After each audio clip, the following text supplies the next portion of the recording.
സഹോദരിമാര്, പ്രത്യേകിച്ച് റേഡിയോ ശ്രോതാക്കളായ സുഹൃത്തുക്കള്, അൽഹംദുലില്ലാഹ് നമ്മുടെ ആത്മീയ സദസ്സ് സമാപിച്ച് നമ്മുടെ വിജ്ഞാന സദസ്സിലേക്ക് നമ്മൾ പ്രവേശിക്കുകയാണ്. നമ്മുടെ ആത്മീയ സദസ്സിൽ വെച്ച് പറഞ്ഞതും ചൊല്ലിയതും കേട്ടതും ദുആ ചെയ്തതും അള്ളാഹു സ്വീകരിച്ച് ഇനി നമ്മുടെ നിത്യജീവിതത്തിലേക്ക് ഉപകരിക്കുന്ന ഇൽമു പറയാനും പറയുന്നത് സ്വന്തം ജീവിതത്തിലും കേൾക്കുന്നവരുടെ ജീവിതത്തിലും സമയാനുസരണം ചെയ്യാനുള്ള തൗഫീഖ് അള്ളാഹു പ്രത്യേകം പ്രദാനം ചെയ്യുമാറാവട്ടെ എന്ന് ദുആ ചെയ്ത്, സമയം അല്പം വൈകിയിട്ടുണ്ടെങ്കിലും ഞാൻ ഇപ്പോഴുള്ള എൻ്റെ മുഴുവൻ ശ്രോതാക്കളെയും, പ്രത്യേകിച്ച് സഹോദരന്മാരെയും സഹോദരിമാരെയും ഞാനൊന്ന് കണ്ണ് തുറപ്പിക്കുകയാണ്. എന്താ, ഞാൻ എല്ലാ ക്ലാസ്സിലും അങ്ങനെ പറയാറില്ലല്ലോ അല്ലേ? കണ്ണ് തുറപ്പിക്കുകയാണ്. ഏത് വിഷയത്തിലേക്ക്? ഇനിയും നമ്മുടെ ജീവിതത്തിൽ അറിയലും പഠിക്കലും അത്യാവശ്യമായ എത്രയോ മസ്അലകള് ഇനി നമ്മൾ ശ്രദ്ധിക്കാൻ ബാക്കി കിടക്കുന്നുണ്ട്.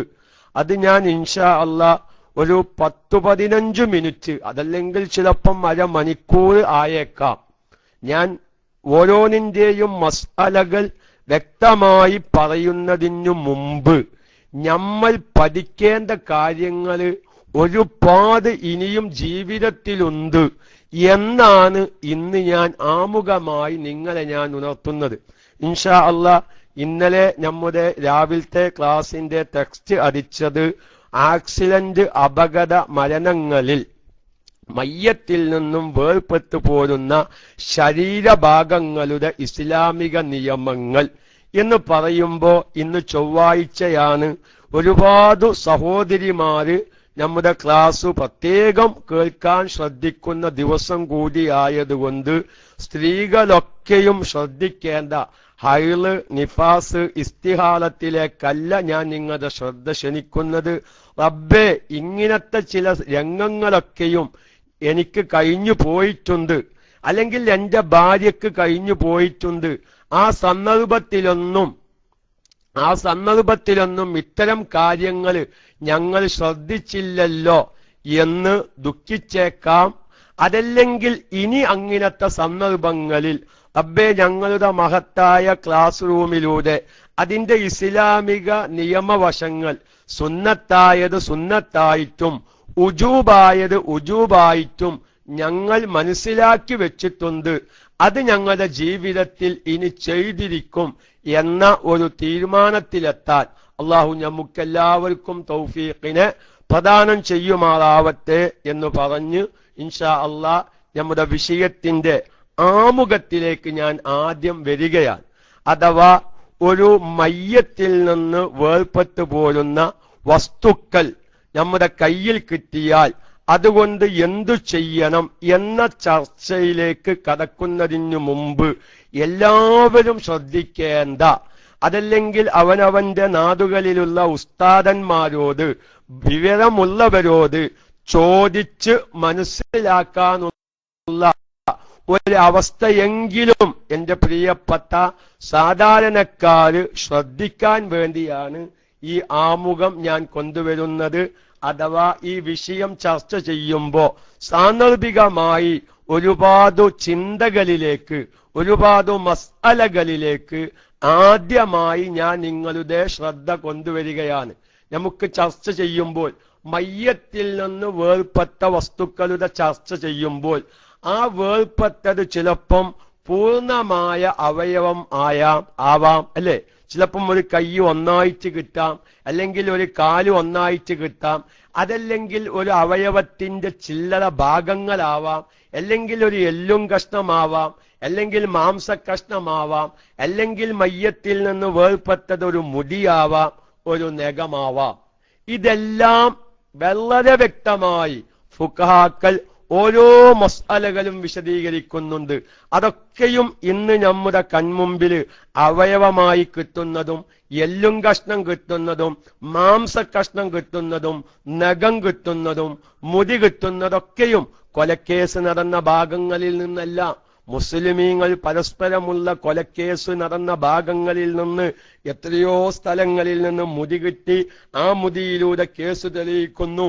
പക്ഷേ നമ്മുടെ ഭൗതിക ഉദ്യോഗസ്ഥന്മാർ ഒരു മുടി കിട്ടിയാൽ അതിന്റെ കൊലയാളിയെ കണ്ടുപിടിക്കുന്നത് ആ മുടിയിലൂടെയാണെങ്കിൽ മുസ്ലിമീങ്ങളായ നാം ചിന്തിക്കേണ്ടത് ഇങ്ങനെ ഒരു മുടി കിട്ടിയാൽ അവിടെ ഒരു ഇസ്ലാമിക നിയമം പാലിക്കുന്നുണ്ട് എന്നതിലേക്കാണ് നമുക്ക് ശ്രദ്ധ വേണ്ടത് എന്ന് ഞാൻ സാന്ദർഭികമായി ഉണർത്തുകയാണ്. അതുപോലെ തന്നെ എന്താവാം, ആ കിട്ടിയ വസ്തു, അത് മാംസകഷ്ണമാവട്ടെ, എല്ലാവട്ടെ, നഖമാവട്ടെ, മുടിയാവട്ടെ, അവയവത്തിന്റെ പൂർണ്ണഭാഗമാവട്ടെ, അതല്ലെങ്കിൽ ഒരു ഭാഗമാവട്ടെ, അത് ചിലപ്പം നിസ്കാരം കഴിഞ്ഞ മയ്യത്തിൻ്റെതാവാം, നിസ്കാരം കഴിയാത്ത മയ്യത്തിൻ്റെതാവാം. അല്ലേ? അങ്ങനെയാവല്ലോ. ഒരു ഭാഗം, ഒരു ആക്സിഡന്റ് സംഭവിച്ചു, അവിടെന്ന് നമുക്കൊരു എല്ലും കഷ്ണം കിട്ടി. പക്ഷേ ആ ആക്സിഡന്റിൽ പെട്ടവൻ മരിച്ചിരിക്കുന്നു. അവനെ മരിച്ച് കുളിപ്പിച്ച് കഫൻ ചെയ്ത് ഖബറടക്കം കഴിഞ്ഞിരിക്കുന്നു. അതിനു ശേഷമാണ് ആ അപകടത്തിൽപ്പെട്ട വാഹനം വെട്ടിപ്പൊലിക്കുന്ന നേരത്ത് അതിന്റെ ഉള്ളിൽ നിന്നൊരു മാംസകഷ്ണം കിട്ടിയത്, ഒരു വിരൽ തുമ്പ് കിട്ടിയത്. അങ്ങനെയാവാം. അല്ലേ? നല്ല ശ്രദ്ധിക്കണം. അപ്പൊ അത് മറമാടിയതിനു ശേഷം മയ്യത്തിൻ്റെതാണ് എന്ന് അറിയുമ്പോൾ ഈ മയ്യത്തിന്റെ പേരിലുള്ള നിസ്കാരവും കുലിയും എല്ലാം കഴിഞ്ഞതിനു ശേഷം, മറമാടലും കഴിഞ്ഞതിനു ശേഷം ഇങ്ങനെ ഒരു വസ്തു കിട്ടുമ്പോൾ അങ്ങനെ ചർച്ച ചെയ്യേണ്ടതുണ്ട്. ചിലപ്പം ഈ മയ്യത്തിനെ അപകടത്തിൽപ്പെട്ട് പോസ്റ്റ്മോർട്ടത്തിന് വേണ്ടി സൂക്ഷിച്ചു വെച്ചിരിക്കുകയാണ്. ചിലപ്പം 1 ദിവസവും 2 ദിവസവും 3 ദിവസവും കഴിഞ്ഞ് പോസ്റ്റ്മോർട്ടം നടക്കുന്ന മയ്യത്തുകളില്ലേ? ഇതൊക്കെയും ഇന്ന് കാലോചിതമായി എന്റെ പ്രിയപ്പെട്ട എല്ലാ ശ്രോതാക്കളും മനസ്സിലാക്കി വെച്ച് അവനവന്റെ ടൗണുകളിൽ, അവനവന്റെ രാജ്യങ്ങളിൽ സംഭവിക്കാവുന്നത് തന്നെയാണ് എന്നല്ല, ഇന്ന് സംഭവിച്ചും കൊണ്ടിരിക്കുന്നതാണ്. ആള് മരിച്ചിരിക്കുന്നു, പക്ഷേ പോസ്റ്റ്മോർട്ടോ എന്തോ കേസോ കുലുമാലൊക്കെ ആയ കാരണം മയ്യത്ത് മോർച്ചയിലാണുള്ളത്. പോസ്റ്റ്മോർട്ടം കഴിഞ്ഞിട്ടില്ല, പക്ഷേ ആ മയ്യത്തിന്റെ പേരിൽ നിസ്കാരം കഴിഞ്ഞിട്ടില്ല, അല്ലെങ്കിൽ കുളിപ്പിക്കൽ കഴിഞ്ഞിട്ടില്ല, കഫൻ ചെയ്യൽ കഴിഞ്ഞിട്ടില്ല. അങ്ങനത്തെ ഒരു മയ്യത്തിൽ നിന്നാണ് ഇങ്ങനത്തെ ഒരു ഭാഗം കിട്ടിയാൽ, അപ്പൊ കഴിഞ്ഞു മറമാടിയ മയ്യത്തിൻ്റെതാവാം, മയ്യത്തിനെ കുളിപ്പിച്ച് കഫൻ ചെയ്യുന്നതിനു മുമ്പ് കിട്ടിയതാവാം. ഇവരെയൊക്കെയും നിയമങ്ങൾക്ക് വ്യത്യാസമുണ്ട്, വിധികൾക്ക് വ്യത്യാസം ഉണ്ടായതുകൊണ്ടാണ് എന്റെ പ്രിയപ്പെട്ട എല്ലാ പ്രവർത്തകരെയും ഇത്തരം ശ്രദ്ധകളിലേക്ക് ഞാൻ ക്ഷണിക്കുന്നത്. ഇനി അതുപോലെ തന്നെ എങ്ങനെയുമാവാം ഈ വസ്തു ഇത് മുസ്ലിമിൻ്റെതാണോ അമുസ്ലിമിൻ്റെതാണോ എന്ന സംശയം വന്നേക്കാം. ആക്സിഡന്റ് സംഭവിച്ചു, മരണം സംഭവിച്ചു, ആ വാഹനത്തില് മുസ്ലിമും അമുസ്ലിമും ഉണ്ടായിരുന്നു, എല്ലാവരും മരിച്ചിരിക്കുന്നു. പക്ഷേ ഒരു കഷ്ണം അവയവം, ഒരു മാംസക്കഷ്ണം കാണുന്നുണ്ട്. മരിച്ചവരൊക്കെയും സംസ്കരണം നടത്തിയിരിക്കുന്നു, ഒരു മാംസക്കഷ്ണം കാണുന്നു. പക്ഷേ ഇതിപ്പോ മരിച്ചവരുടെ കൂട്ടത്തിൽ മുസ്ലിമിൻ്റെതാണോ അമുസ്ലിമിൻ്റെതാണോ തിരിച്ചറിയാത്ത രംഗങ്ങൾ കാലോചിതമാണ് പ്രിയപ്പെട്ട ശ്രോതാക്കളെ. അതുപോലെ തന്നെ എങ്ങനെയും സംഭവിക്കാം, ഇവരെ ആക്സിഡന്റില് സംഭവിക്കുകയും ചിലവർ മരിക്കുകയും ചിലവർ മരിച്ചിട്ടുമില്ല. അപ്പൊ നമുക്ക് അപകടം സംഭവിച്ച ഭാഗത്തിൽ നിന്ന് ഒരു ശരീരത്തിന്റെ അല്പഭാഗം കിട്ടി. ഇതിപ്പോ ജീവിച്ചിരിക്കുന്നവന്റേതാണോ മരിച്ചവന്റേതാണോ? കാരണം ആകെ എല്ലും മുള്ളൊക്കെ ആകെ മുറിഞ്ഞിരിക്കുന്നു, ആകെ ചതഞ്ഞരിഞ്ഞിരിക്കുന്നു.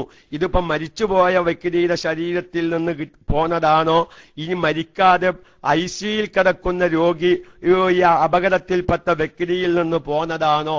ഇങ്ങനൊക്കെയും സംശയങ്ങൾ വന്നേക്കാം. ഇവരെയൊക്കെയും നമ്മുടെ ഫുഖഹാക്കൾ വളരെ വ്യക്തമായി ഓരോന്നിന്റെയും നിയമങ്ങൾ വിശദീകരിക്കുന്നു. അതുപോലെ തന്നെ സാന്ദർഭികമായി നമ്മൾ എല്ലാവരും മനസ്സിലാക്കേണ്ട ഒരു വിഷയമാണ്, ഒരു ആക്സിഡന്റ് മരണം സംഭവിക്കുന്നു, വാഹനത്തില് അമുസ്ലിമീങ്ങളും മുസ്ലിമീങ്ങളുമുണ്ട്, പലവരും മരിച്ചിരിക്കുന്നു. പക്ഷേ മരിച്ച മയ്യത്തുകളെ തിരിച്ചറിയാത്ത അവസ്ഥയിൽ അള്ളാഹു കാത്തുരക്ഷിക്കുമാറാവട്ടെ. കത്തിക്കരിഞ്ഞു മരിക്കുമ്പോൾ, അതുപോലെ തന്നെ വിമാനം തകർന്നു മരിക്കുമ്പോഴൊക്കെയും പലവരും കത്തിക്കരിഞ്ഞ് 150 ആൾ മരിച്ചു, 100 ആൾക്കാർ മരിച്ചു. അതിലും അമുസ്ലിമീങ്ങൾ യാത്രക്കാരുണ്ടായിരുന്നു, മുസ്ലിമീങ്ങൾ യാത്രക്കാരുണ്ടായിരുന്നു.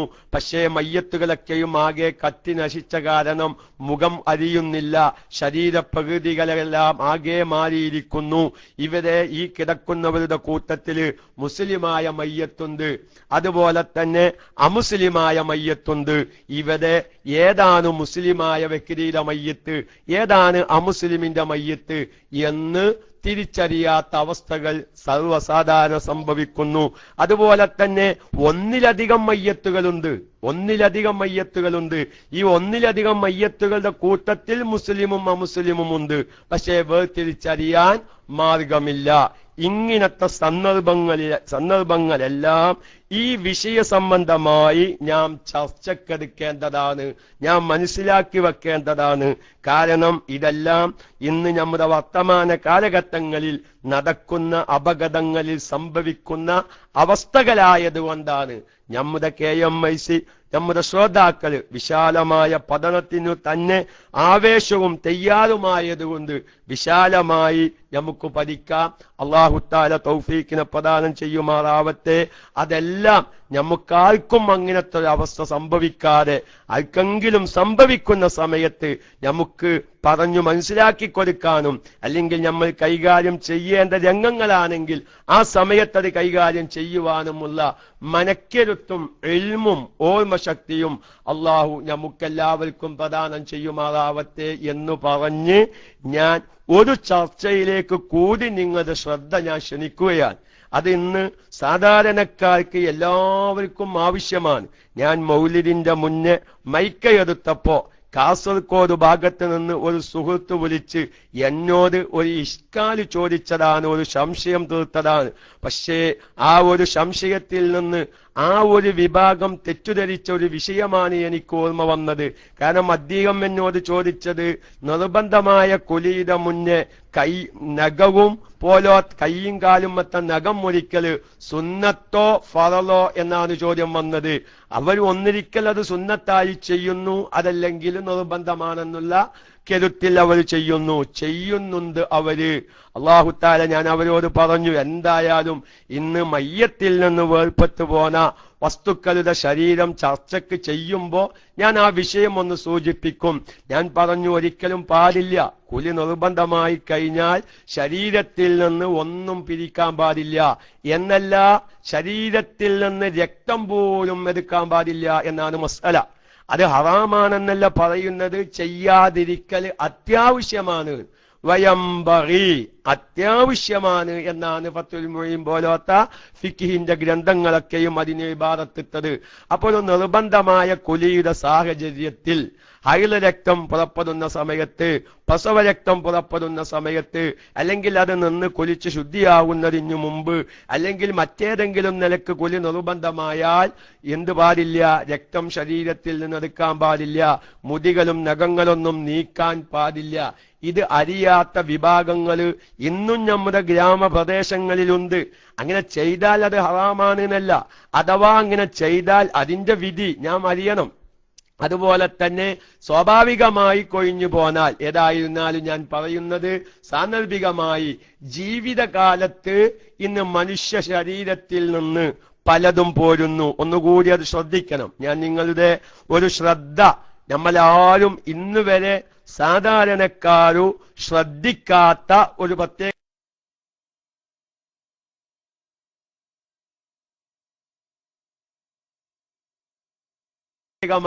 വിഷയത്തിലേക്ക് മടങ്ങി വരുന്നത്. ഇത് മനുഷ്യനിൽ നിന്നും ഇതര ജീവികളിൽ നിന്നും എന്താ ചിലപ്പം പലതും കൊഴിഞ്ഞു പോരാം, അല്ലെ? മനുഷ്യരിൽ നിന്ന് നമ്മുടെ ജീവിതകാലത്ത് മുടി കൊഴിഞ്ഞു പോരുന്നു, അതുപോലെ തന്നെ നമ്മൾ നഖം മുറിക്കുന്നു, ഒഴിവാക്കപ്പെടേണ്ട രോമങ്ങൾ ഒഴിവാക്കുന്നു, അല്ലെ? അങ്ങനെ ഒഴിവാക്കപ്പെടുന്നതിന്റെ വിധി എന്ത്? അത് മനുഷ്യൻ എന്ന് നമ്മൾ ചർച്ച ചെയ്യുമ്പോൾ സ്ത്രീയിൽ നിന്നാവാം, പുരുഷനിൽ നിന്നാവാം. സ്ത്രീയിൽ നിന്ന് പോരുന്നതിന്റെ വിധി വേറെയാണ്, അതുപോലെ തന്നെ പുരുഷനിൽ നിന്ന് പോരുന്നതിന്റെ വിധി വേറെയാണ്.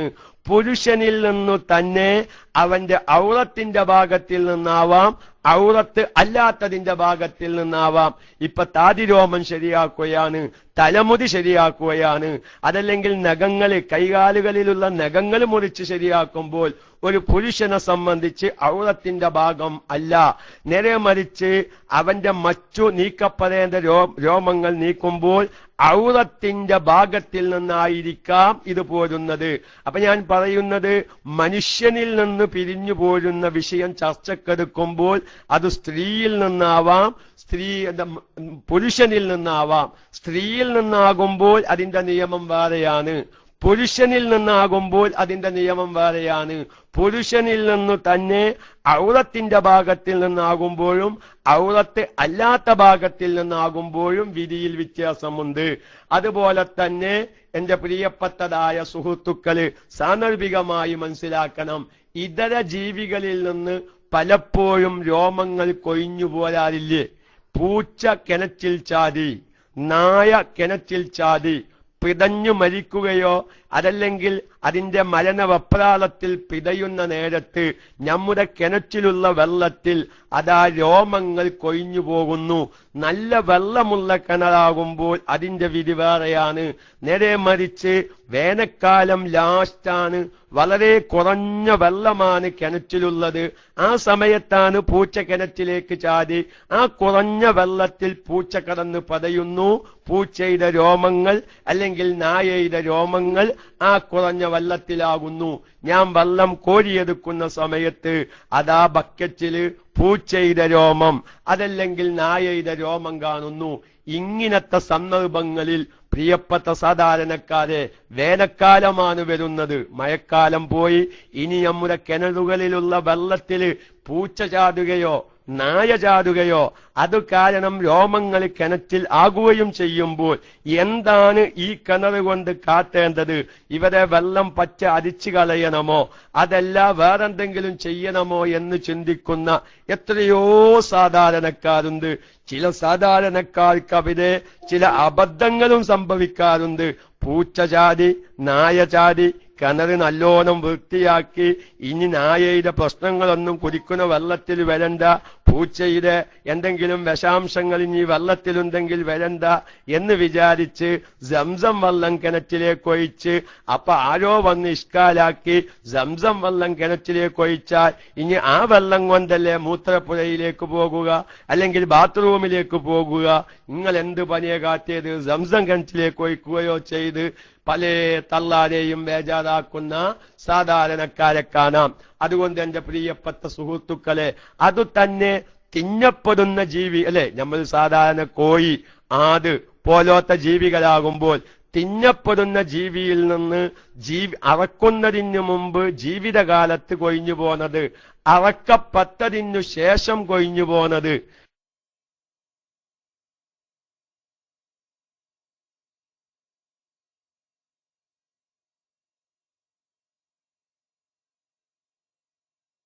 തൂവല് പോലും ചിലപ്പം കോയിനെ അറത്തേണ്ട എനിക്ക് നല്ല സംസാരിക്കൊക്കെ അറിയാം.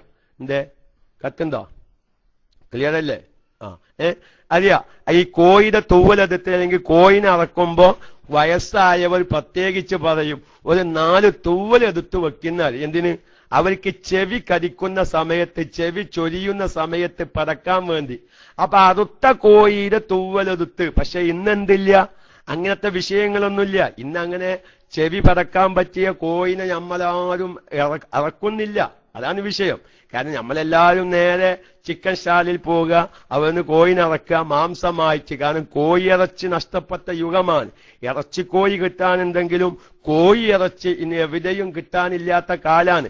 നേരെ മറിച്ച് പഴയ കാലത്ത് മരുമക്കൾ വിരുന്നു വരുമ്പോ കൂട്ടിലുള്ള നല്ല കോയിനെ പിടിച്ച് അറക്കുന്ന സമയത്ത് വയസ്സായവർ പറയും ഏതോ ഒരു 4 തൂവലെടുത്ത് വെച്ചാൽ എന്തിനാ? ചെവിട്ട് പറക്കാനാണ്, ചെവി ചൊരിയുന്ന സമയത്ത്. ഇന്ന് ആധുനിക സംവിധാനത്തിൽ ചെവി ചൊരിയാനും ചെവി മാന്താനൊക്കെയും വസ്തുക്കൾ ഉണ്ടായതുകൊണ്ട് ഇന്ന് നമുക്ക് അതിന്റെ മസാലകളിലേക്കൊന്നും ചിന്തിക്കേണ്ട ആവശ്യം വന്നിട്ടില്ല. അപ്പൊ കോയിയുടെ തൂവല് കോയിനെ അറക്കുന്നതിന്റെ മുമ്പ് അല്ലെങ്കിൽ കോയിനെ അറുത്തതിനു ശേഷം ആ തൂവല് ചെവിട്ടിലിട്ട് പറക്കുമ്പോ ആ തൂവല് നജസാണോ അല്ലേ പോലത്തെ വിഷയങ്ങൾ ഞാൻ പഠിക്കേണ്ടതുണ്ട്. അതൊന്ന് അറിയുന്നത് നല്ലതാണ്. അത് ആവശ്യമില്ലെങ്കിലും പൂച്ച കിണച്ചു ചാടുക, നായ കിണച്ചു ചാടുക, അതിന്റെ രോമങ്ങൾ വെള്ളത്തിലാവുക, വെള്ളം കോരുന്ന സമയത്ത് ബക്കറ്റിൽ രോമങ്ങൾ കാണുക, ആ ബക്കറ്റിലുള്ള വെള്ളം കൊണ്ട് നമുക്ക് ശുദ്ധീകരണത്തിന് പറ്റുമോ പറ്റില്ലേ പോലത്തതൊക്കെയും ഇൻഷാ അല്ലാഹ് ഞാൻ പറയുന്നത് പഠിക്കേണ്ടതാണ്. അതല്ലെങ്കിൽ അത്തരം സന്ദർഭങ്ങളിലെല്ലാം പറ്റാവുന്നവരോട് ചോദിച്ച് മനസ്സിലാക്കാൻ വേണ്ടി ഞാൻ നിങ്ങളുടെ ശ്രദ്ധ ക്ഷണിച്ചതാണ്. ഇനി ഇവിടെ തന്നെ ഞാൻ ചർച്ച ചെയ്യേണ്ട വലിയൊരു വിഷയമുണ്ട്. അതെന്താണെന്ന് ചോദിച്ചാൽ, ഈ മയ്യത്തിൽ നിന്ന് വേർപെട്ട അവയവങ്ങൾ ഇനി അത് രണ്ടാമത് സംസ്കരിക്കുമ്പോൾ ആ അവയവങ്ങൾക്ക് സാധാരണ മയ്യത്തിന് 3 കഷ്ണം തുണിയാണല്ലോ വേണ്ടത്, അല്ലെ? ഒരു മയ്യത്തിനെ കഫൻ ചെയ്യുമ്പോൾ പുരുഷന്മാരാണെങ്കിൽ അഫ്ളലായ രൂപം 3 കഷ്ണം തുണിയാണെന്നൊക്കെയും പറഞ്ഞു. എങ്കിൽ ഇങ്ങനെ ഒരു മയ്യത്തിന്റെ അവയവം കിട്ടി അതിനെ സംസ്കരിക്കുമ്പോൾ 3 കഷ്ണം തുണി വേണമോ? അതുപോലെ തന്നെ ഒരു മയ്യത്തിനെ കബറടക്കുമ്പോൾ ഏതുപോലെ ഒരു പിടിമൃഗങ്ങളുടെ ശല്യവും വാസനയെ തടയുന്ന രൂപത്തിലുള്ള കുഴി ആവൽ നിർബന്ധമാണ് എന്ന് നമ്മൾ പറഞ്ഞില്ലേ? അപ്പൊ മയ്യത്തിൽ നിന്ന് വേർപെട്ടു പോരുന്നതായ ശരീരത്തിന്റെ ഭാഗങ്ങൾ സംസ്കരിക്കുമ്പോൾ ഇത്തരം കാര്യങ്ങൾ നിർബന്ധമുണ്ടോ, അത്യാവശ്യമുണ്ടോ? മഹാന്മാരാവുന്ന ഫുഖഹാക്കൾ വളരെ വ്യക്തമായി പറയുന്നു. അതുപോലെ തന്നെ ഒന്നുകൂടി ഞാൻ എന്റെ പ്രിയപ്പെട്ട എല്ലാവരെയും ശ്രദ്ധ, അഥവാ നമ്മുടെ ജീവിതകാലത്ത് നമ്മുടെ ശരീരത്തിൽ നിന്ന് പിരിഞ്ഞു പോരുന്ന പല വസ്തുക്കളുമുണ്ട്. എന്റെ പ്രിയപ്പെട്ട സഹോദരന്മാർ, എന്റെ പ്രിയപ്പെട്ട സഹോദരിമാർ പ്രത്യേകം ശ്രദ്ധിക്കുക. പ്രസവ സമയത്ത് സ്ത്രീകൾക്ക് കുട്ടിയെ പ്രസവിച്ചു കഴിഞ്ഞാൽ പോരുന്ന ഒരു സംഗതിയുണ്ട്. അതാർക്കെങ്കിലും അറിയുന്നവരൊന്ന് ടെക്സ്റ്റ് അടിക്കോ? നിങ്ങളുടെ നാട്ടിലേക്ക് എന്താ അതിന് പേര് പറയാൻ എനിക്ക് പറയില്ല. ഇന്റെ നാട്ടിൽ അതിനൊരു പേര് പറയുന്നുണ്ട്. നമ്മൾ ഹോസ്പിറ്റലിൽ നിന്ന് പ്രസവിക്കുന്നു നമ്മുടെ ഭാര്യന്മാര്. എന്താണ് ഡോക്ടർമാർ അതേറ്റ് ചെയ്യുന്നത് എങ്കിൽ ഇസ്ലാമികമായി അതിനൊരു വിധിയുണ്ടല്ലോ. ഒരു മനുഷ്യ ശരീരത്തിൽ നിന്ന് പിരിഞ്ഞു പോന്നതാണ്. മറുപില്ലാണ് ഞങ്ങളെ വൈക്ക് പറയാ. ഞങ്ങളെ വൈക്കൊക്കെ പറയാ മറുട്ടീന്നാണ് പറയാ, ചെറുത്തിയാക്കല്ല. മറുട്ടി. ചിലോല് മറു, ചിലോല് മറുപില്ല, ചിലോല് എന്താണ് മറുട്ടി എന്നൊക്കെയും പറയും, അല്ലെ? എന്തോ ആവട്ടെ, ഞാൻ ചോദിക്കട്ടെ, ഇതൊരു മനുഷ്യ ശരീരത്തിൽ നിന്ന് പോന്നതാണല്ലോ, അല്ലെ? എന്താണ് ഇന്ന് നമ്മുടെ സഹോദരിമാർ അല്ലെങ്കിൽ നമ്മുടെ ഭാര്യന്മാർ പ്രസവിക്കുന്ന സമയത്ത് ഇത് എന്താ ചെയ്യുന്നത് നമ്മൾ? അതിനൊരു ഇസ്ലാമിക വിധി നോക്കൂ നിങ്ങൾ. ഫുഖഹാക്കൾ ഒന്നും ഒഴിവാക്കിയിട്ടില്ല. വളരെ വ്യക്തമായി ഫുഖഹാക്കൾ പറയുന്നുണ്ട്, അമ്മൽ മശീമത്തു അൽ മുസമ്മാത്തു ബിൽ ഖലാസ്. അതിന് മറുപില്ല, മറുത്തി. സാധാരണഗതിയിൽ അറബി ഭാഷയിൽ മശീമത്ത്, അതായത് ഖലാസ്, ഒരു പെണ്ണു പ്രസവത്തിൽ നിന്ന് രക്ഷപ്പെട്ടു എന്ന് പറയണമെങ്കിൽ അത് പോരണം, അല്ലെ? അറിയുന്നവർക്കൊക്കെ അറിയാം. ഒരു പെണ്ണ് പ്രസവത്തിൽ നിന്ന് രക്ഷപ്പെട്ടു എന്ന് പറയണമെങ്കിൽ അത് പുറത്തേക്ക് പോരണം. അതിനാണ് ഇതിന് ഖലാസ്, രക്ഷപ്പെടുക എന്ന് പ്രത്യേകമായ പേര്. നമ്മുടെ ഷൗക്കത്ത് സക്കാഫയ്ക്ക് മറുത്തി, ഞങ്ങളുടെ വഴിക്കൊക്കെ അങ്ങനെയാണ് അതിന്റെ പേര്, മറുത്തി എന്ന് പറയാം. അതായത് മറ്റൊരു കുട്ടി എന്ന അർത്ഥത്തിലായിരിക്കാം. അത് ഒരു അപകടം പിടിച്ച മേഖലയാണ്. ഈ മറുത്തി പോന്നിട്ടില്ലെങ്കിൽ പ്രസവത്തിൽ അപകടം സംഭവിക്കാം. പഴയ കാലത്തൊക്കെ വീടുകളിൽ നിന്ന് പ്രസവിക്കുന്ന സമയത്ത് ഈ മറുത്തി പെട്ടെന്ന് അത് ഒരു പെണ്ണിന്റെ ലിവറിൽ പോയി ഒലിക്കുമെന്നൊക്കെയാണ് പഴയ കാലത്തുള്ള വസാത്തികൾ പറഞ്ഞിരുന്നത്. അങ്ങനെ വസാത്തികൾ എന്ത് ചെയ്യുമെത്തരെ ഗർഭാശയത്തിന്റെ ഭാഗത്തേക്ക് കയ്യിട്ട് ഈ മറുത്തിയെ വലിച്ചെടുക്കുമ്പോ വസാത്തികളുടെ കയ്യ് ചിലപ്പം ഈ പ്രസവം നടക്കുന്ന സഹോദരിയുടെ ലിവറിൽ കരളിലൊക്കെയും തട്ടി മരണം സംഭവിച്ചതായ വിവരങ്ങൾ പഴയ കാലത്തെ സഹോദരിമാർ വയസ്സായവർ പറയുന്നത് ഞാൻ കേട്ടിട്ടുണ്ട്. എന്നല്ല, ഞാൻ അവരോട് ഇത്തരം കാര്യങ്ങളൊക്കെയും ഇതിന്റെ മസാല ചർച്ചയ്ക്ക് വിധേയമാക്കാൻ അന്വേഷിച്ചിട്ടുമുണ്ട്. അപ്പൊ അതുകൊണ്ട് ഈ മറുത്തി പോരുമ്പോൾ അവിടെ തന്നെ ഫുഖഹാക്കൾ വളരെ വ്യക്തമായി ചർച്ച ചെയ്യുകയാണ്. ഞാൻ ഇതാ പറയുന്നത്, നമ്മുടെ കണ്ണ് തുറക്കേണ്ടതുണ്ട്. ഫിഖ്ഹിയായ എത്രയോ മസാലകള് നമുക്ക് സുന്നത്തായതും ഉജൂബായതൊക്കെയും വളരെ വ്യക്തമായി പഠിക്കേണ്ടതുണ്ട്. ഞാൻ അതിന്റെ വിശദീകരണത്തിലേക്ക് വരാം. മഹാന്മാര് പറയുന്നു, ഉമ്മയിൽ നിന്നോ മാതാവിൽ നിന്നോ കുട്ടിയിൽ നിന്നോ അത് പോരുകയും ഹത്താ ഇദാ മാത അഹദുഹുമാ, ആ കുട്ടിയോ തല്ലയോ അത് പിരിഞ്ഞ ഉടനെ മരിച്ചാൽ, അക്കിബം ഫിസാലിഹ, അത് പിരിഞ്ഞ ഉടനെ മരിച്ചാൽ, കാന ലഹാ ഹുക്കുമുൽ ജുസ്ഇൽ മുൻഫസിലി മിനൽ മയ്യിത്തി, മയ്യത്തിൽ നിന്ന് വിട്ടുപിരിഞ്ഞു പോന ഭാഗത്തിന്റെ ഹുക്കുമാണ് അതിനുള്ളത്. ഇത് പിരിഞ്ഞ ഉടനെ ഉമ്മ മരിക്കുകയാണ്, ഇല്ലേ? പ്രസവത്തിൽ എത്രയോ സഹോദരിമാര് മരിക്കുന്നുണ്ട്, ഇല്ലേ? പക്ഷേ ഈ മറുത്തിയെ കൊണ്ട് നമ്മൾ എന്ത് ചെയ്യുന്നു? പണ്ഡിതന്മാര് പറയുന്നുണ്ട്, ഫയജിബു ദഫ്നുഹാ, അതിനെ മറമാതൽ നിർബന്ധമാണ്. പക്ഷേ നമ്മളെന്താ ചെയ്യുന്നത്? നമ്മളത് ഹോസ്പിറ്റലിൽ നിന്നാണെങ്കിൽ അവരേതോ കച്ചറയിലേക്ക് മാറ്റുകയാണ്. അതുപോലെ തന്നെ ഞാൻ ഒന്നുകൂടി പറയട്ടെ, ഫിഖിന്റെ കിതാബുകളിലൊക്കെയും അതിൽ ഇനി അഭിപ്രായ വ്യത്യാസങ്ങളും കാര്യങ്ങളൊക്കെയും ഉണ്ട്. അത് മറമാതൽ നിർബന്ധമാണോ അതല്ല സുന്നത്താണോ, ഏതായിരുന്നാലും ഹോസ്പിറ്റലിലെ വേസ്റ്റ് കുഴിയിലേക്ക് ഇടാൻ പറ്റുമോ ഇല്ലേ എന്നാണ് നമ്മൾ ചിന്തിക്കേണ്ടത്. ഞാനിതാ നമ്മൾ നല്ലോണം ആലോചിക്കേണ്ടതുണ്ട്. അതുപോലെ തന്നെ ഇന്ന് സുന്നത്ത് കല്യാണം എന്ന് പറയുന്നത്, സുന്നത്ത് കല്യാണം എന്ന് പറയാൻ ഒറ്റവാക്കിൽ, പക്ഷെ അത് ഉജൂബായ കല്യാണ. സാധാരണ ഒരു പെണ്ണിനെ കല്യാണം കഴിക്കൽ, ഒരു സ്ത്രീയെ കല്യാണം കഴിക്കൽ സുന്നത്തും, ചേലാക്രമം എന്നുള്ള ക്രമം അത് നിർബന്ധമാണ്. അപ്പൊ നിങ്ങൾ സാധാരണക്കാർക്ക് ഒരു ഇഷ്കാലുണ്ടാവും. എന്താ എന്റെ പിന്നെ ഉസ്താദെ സുന്നത്ത് എന്ന് പറയാൻ കാരണം അത് നബിചര്യ. സുന്നത്തിന് രണ്ടർത്ഥമുണ്ട്. ഒന്ന് നബിചര്യ, മറ്റൊന്ന് ചെയ്താൽ കൂലിയുള്ളതും ഉപേക്ഷിച്ചാൽ ശിക്ഷയില്ലാത്തതും എന്ന മയനാക്കും നമ്മൾ സുന്നത്ത് എന്ന് പറയും. റസൂലുള്ളാന്റെ ചര്യ എന്ന സുന്നത്തു റസൂലില്ല. അതുകൊണ്ട് ബിസ്മില്ലാഹി വലാ മില്ലത്തി റസൂലില്ല, റസൂലുള്ളാന്റെ മില്ലത്ത്, റസൂലുള്ളാന്റെ സുന്നത്ത്, ചര്യ, നടപടിക്രമം എന്ന അർത്ഥത്തിലും നമ്മൾ സുന്നത്തിന് ഉപയോഗിക്കും. അപ്പൊ അതുകൊണ്ട് റസൂലുള്ളാന്റെ ഒരു ചര്യ അല്ലെങ്കിൽ ഇബ്രാഹിം നബി അലൈഹിസ്സലാമിന്റെ ഒരു മില്ലത്ത് എന്ന നിലക്കാണ് നമ്മൾ സുന്നത്ത് കല്യാണം എന്ന് പറയുന്നത്. സംഗതി അത് സുന്നത്തല്ല, അത് ഉജൂബാണ്. പക്ഷെ അവിടെ തന്നെ വലിയൊരു ചർച്ച സ്ത്രീകളുടെ അത്തരം വിഷയങ്ങളെ പറ്റി ഫുഖാക്കൾ ചർച്ച ചെയ്യുന്നുണ്ട്. അതവിടെ ഇരിക്കട്ടെ.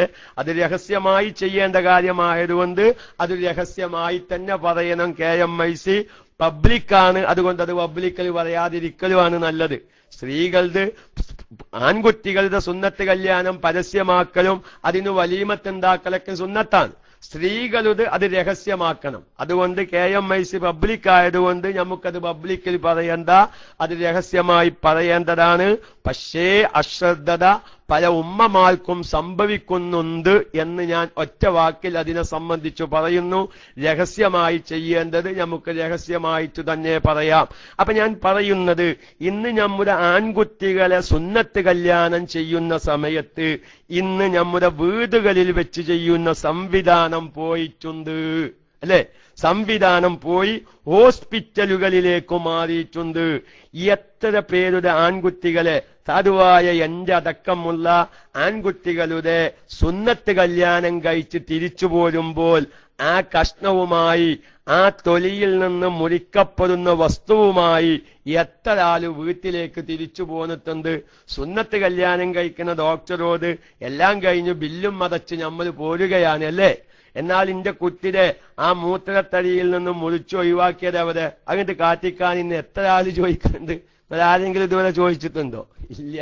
പക്ഷേ മഹാന്മാരാവുന്ന ഫുഖഹാക്കൾ വളരെ വ്യക്തമായി വതുസന്നു മുവാറാത്തു കുല്ലി മൻ ഫസല മിൻ ഹയ്യിൻ വലൗ മാ യുഖ്തഉ ലിൽ ഖിതാൽ, ചേലാക്രമം സമയത്ത് മുറിക്കപ്പെടുന്ന മനുഷ്യ ശരീരത്തിൽ നിന്ന് മുറിച്ചെടുക്കപ്പെടുന്ന, ഇനി ഷൗക്കത്ത് സക്കാഫിയെ ചോദിച്ചിട്ട് കാര്യമില്ല. കാരണം അത് ഏത് കുയ്യിലാണ് കിടക്കുന്നത് എന്ന് അറിയില്ല. ഡോക്ടർമാർ പറയും നിങ്ങൾ പോയി തെരഞ്ഞോലിന്നാണ് ഞാൻ മാനം കെടും. ഏതായാലും ഇരിക്കട്ടെ, നിങ്ങളെ കുട്ടികളുടെ ഏതാണെങ്കിൽ ആ കുയ്യിന്ന് തെരഞ്ഞെടുത്തോലിന്ന് പറയും. ഞാൻ പറയുന്നത് നമ്മുടെ മനുഷ്യ ശരീരത്തിൽ നിന്ന് ജീവിതകാലത്ത് പോരുന്നത്, മരണശേഷം പോരുന്നത് എല്ലാറ്റിനും ഫുഖഹാക്കൾ വളരെ വ്യക്തമായി മറുപടികൾ പറഞ്ഞിട്ടുണ്ട്. അല്ലാഹു തആല നമുക്കത് പഠിക്കാനും നമ്മുടെ ജീവിതത്തിൽ അത് ഉപകരിക്കാനും തൗഫീഖിനെ പ്രദാനം ചെയ്യുമാറാവട്ടെ എന്ന് പറഞ്ഞ് ഏകദേശം ഇപ്പോൾ ഞാൻ പറഞ്ഞ വിഷയങ്ങൾ ഏകദേശം 13 കാര്യങ്ങളുണ്ട് സാധാരണക്കാരെല്ലാരും പഠിക്കേണ്ട. പൂച്ച വള്ളത്തിൽ ചാടിയാലും നായ വള്ളത്തിൽ ചാടിയാലും പൂച്ച വള്ളത്തിൽ ചാടി ചത്ത രോമമാണെങ്കിലും ചാകാത്ത രോമമാണെങ്കിലും ഇതെല്ലാം ഇന്ന് സാധാരണക്കാർ. അതുപോലെ തന്നെ നമ്മൾ നഖം വെട്ടുമ്പോൾ അതെന്തു ചെയ്യണം? നമ്മുടെ ശരീരത്തിൽ നിന്നും മറ്റു ഭാഗങ്ങളിൽ നിന്ന് പിരിഞ്ഞു പോരുന്ന അല്ലെങ്കിൽ ഒഴിവാക്കുന്ന മറ്റു മോശമായ രോമങ്ങൾ എല്ലാം ഫുഖഹാക്കൾ വളരെ വ്യക്തമായി പറയുന്നു. ഞാൻ സാന്ദർഭികമായി ഒരു കാര്യം ഞാൻ ഉണർത്തുകയാണ്. പ്രിയപ്പെട്ട ശ്രോതാക്കളെ, ഫുഖഹാക്കൾ പറഞ്ഞ ഓരോ മസ്അലയും അതിനൊക്കെയും ഒരുപാട് അർത്ഥങ്ങളുണ്ട്, അതിനൊക്കെയും വലിയ നിയമവശങ്ങളുണ്ട്. ഞാൻ ഇന്ന് രാവിലെ ഒരാൾ എനിക്കൊരു PM അയച്ചു. ഞാൻ സ്ഥലം പറയുന്നില്ല, വ്യക്തിയെ പറയുന്നില്ല. അദ്ദേഹത്തിന് ഫോൺ വിളിച്ച് ഞാൻ ഉറപ്പുവരുത്തി ഞാൻ പറയുന്ന മസ്അലയുടെ ഗൗരവം സാധാരണക്കാരെ ബോധ്യപ്പെടുത്താൻ ഞാൻ ഈ സംഭവം പറയുമെന്ന് പറഞ്ഞപ്പോൾ അദ്ദേഹം പറഞ്ഞു, ഉസ്താദെ സംഭവിച്ചിട്ടുണ്ട്, പക്ഷേ നാട്ടുകാരെല്ലാവരും അറിയാൻ തുടങ്ങുന്നുള്ളൂ എന്ന്.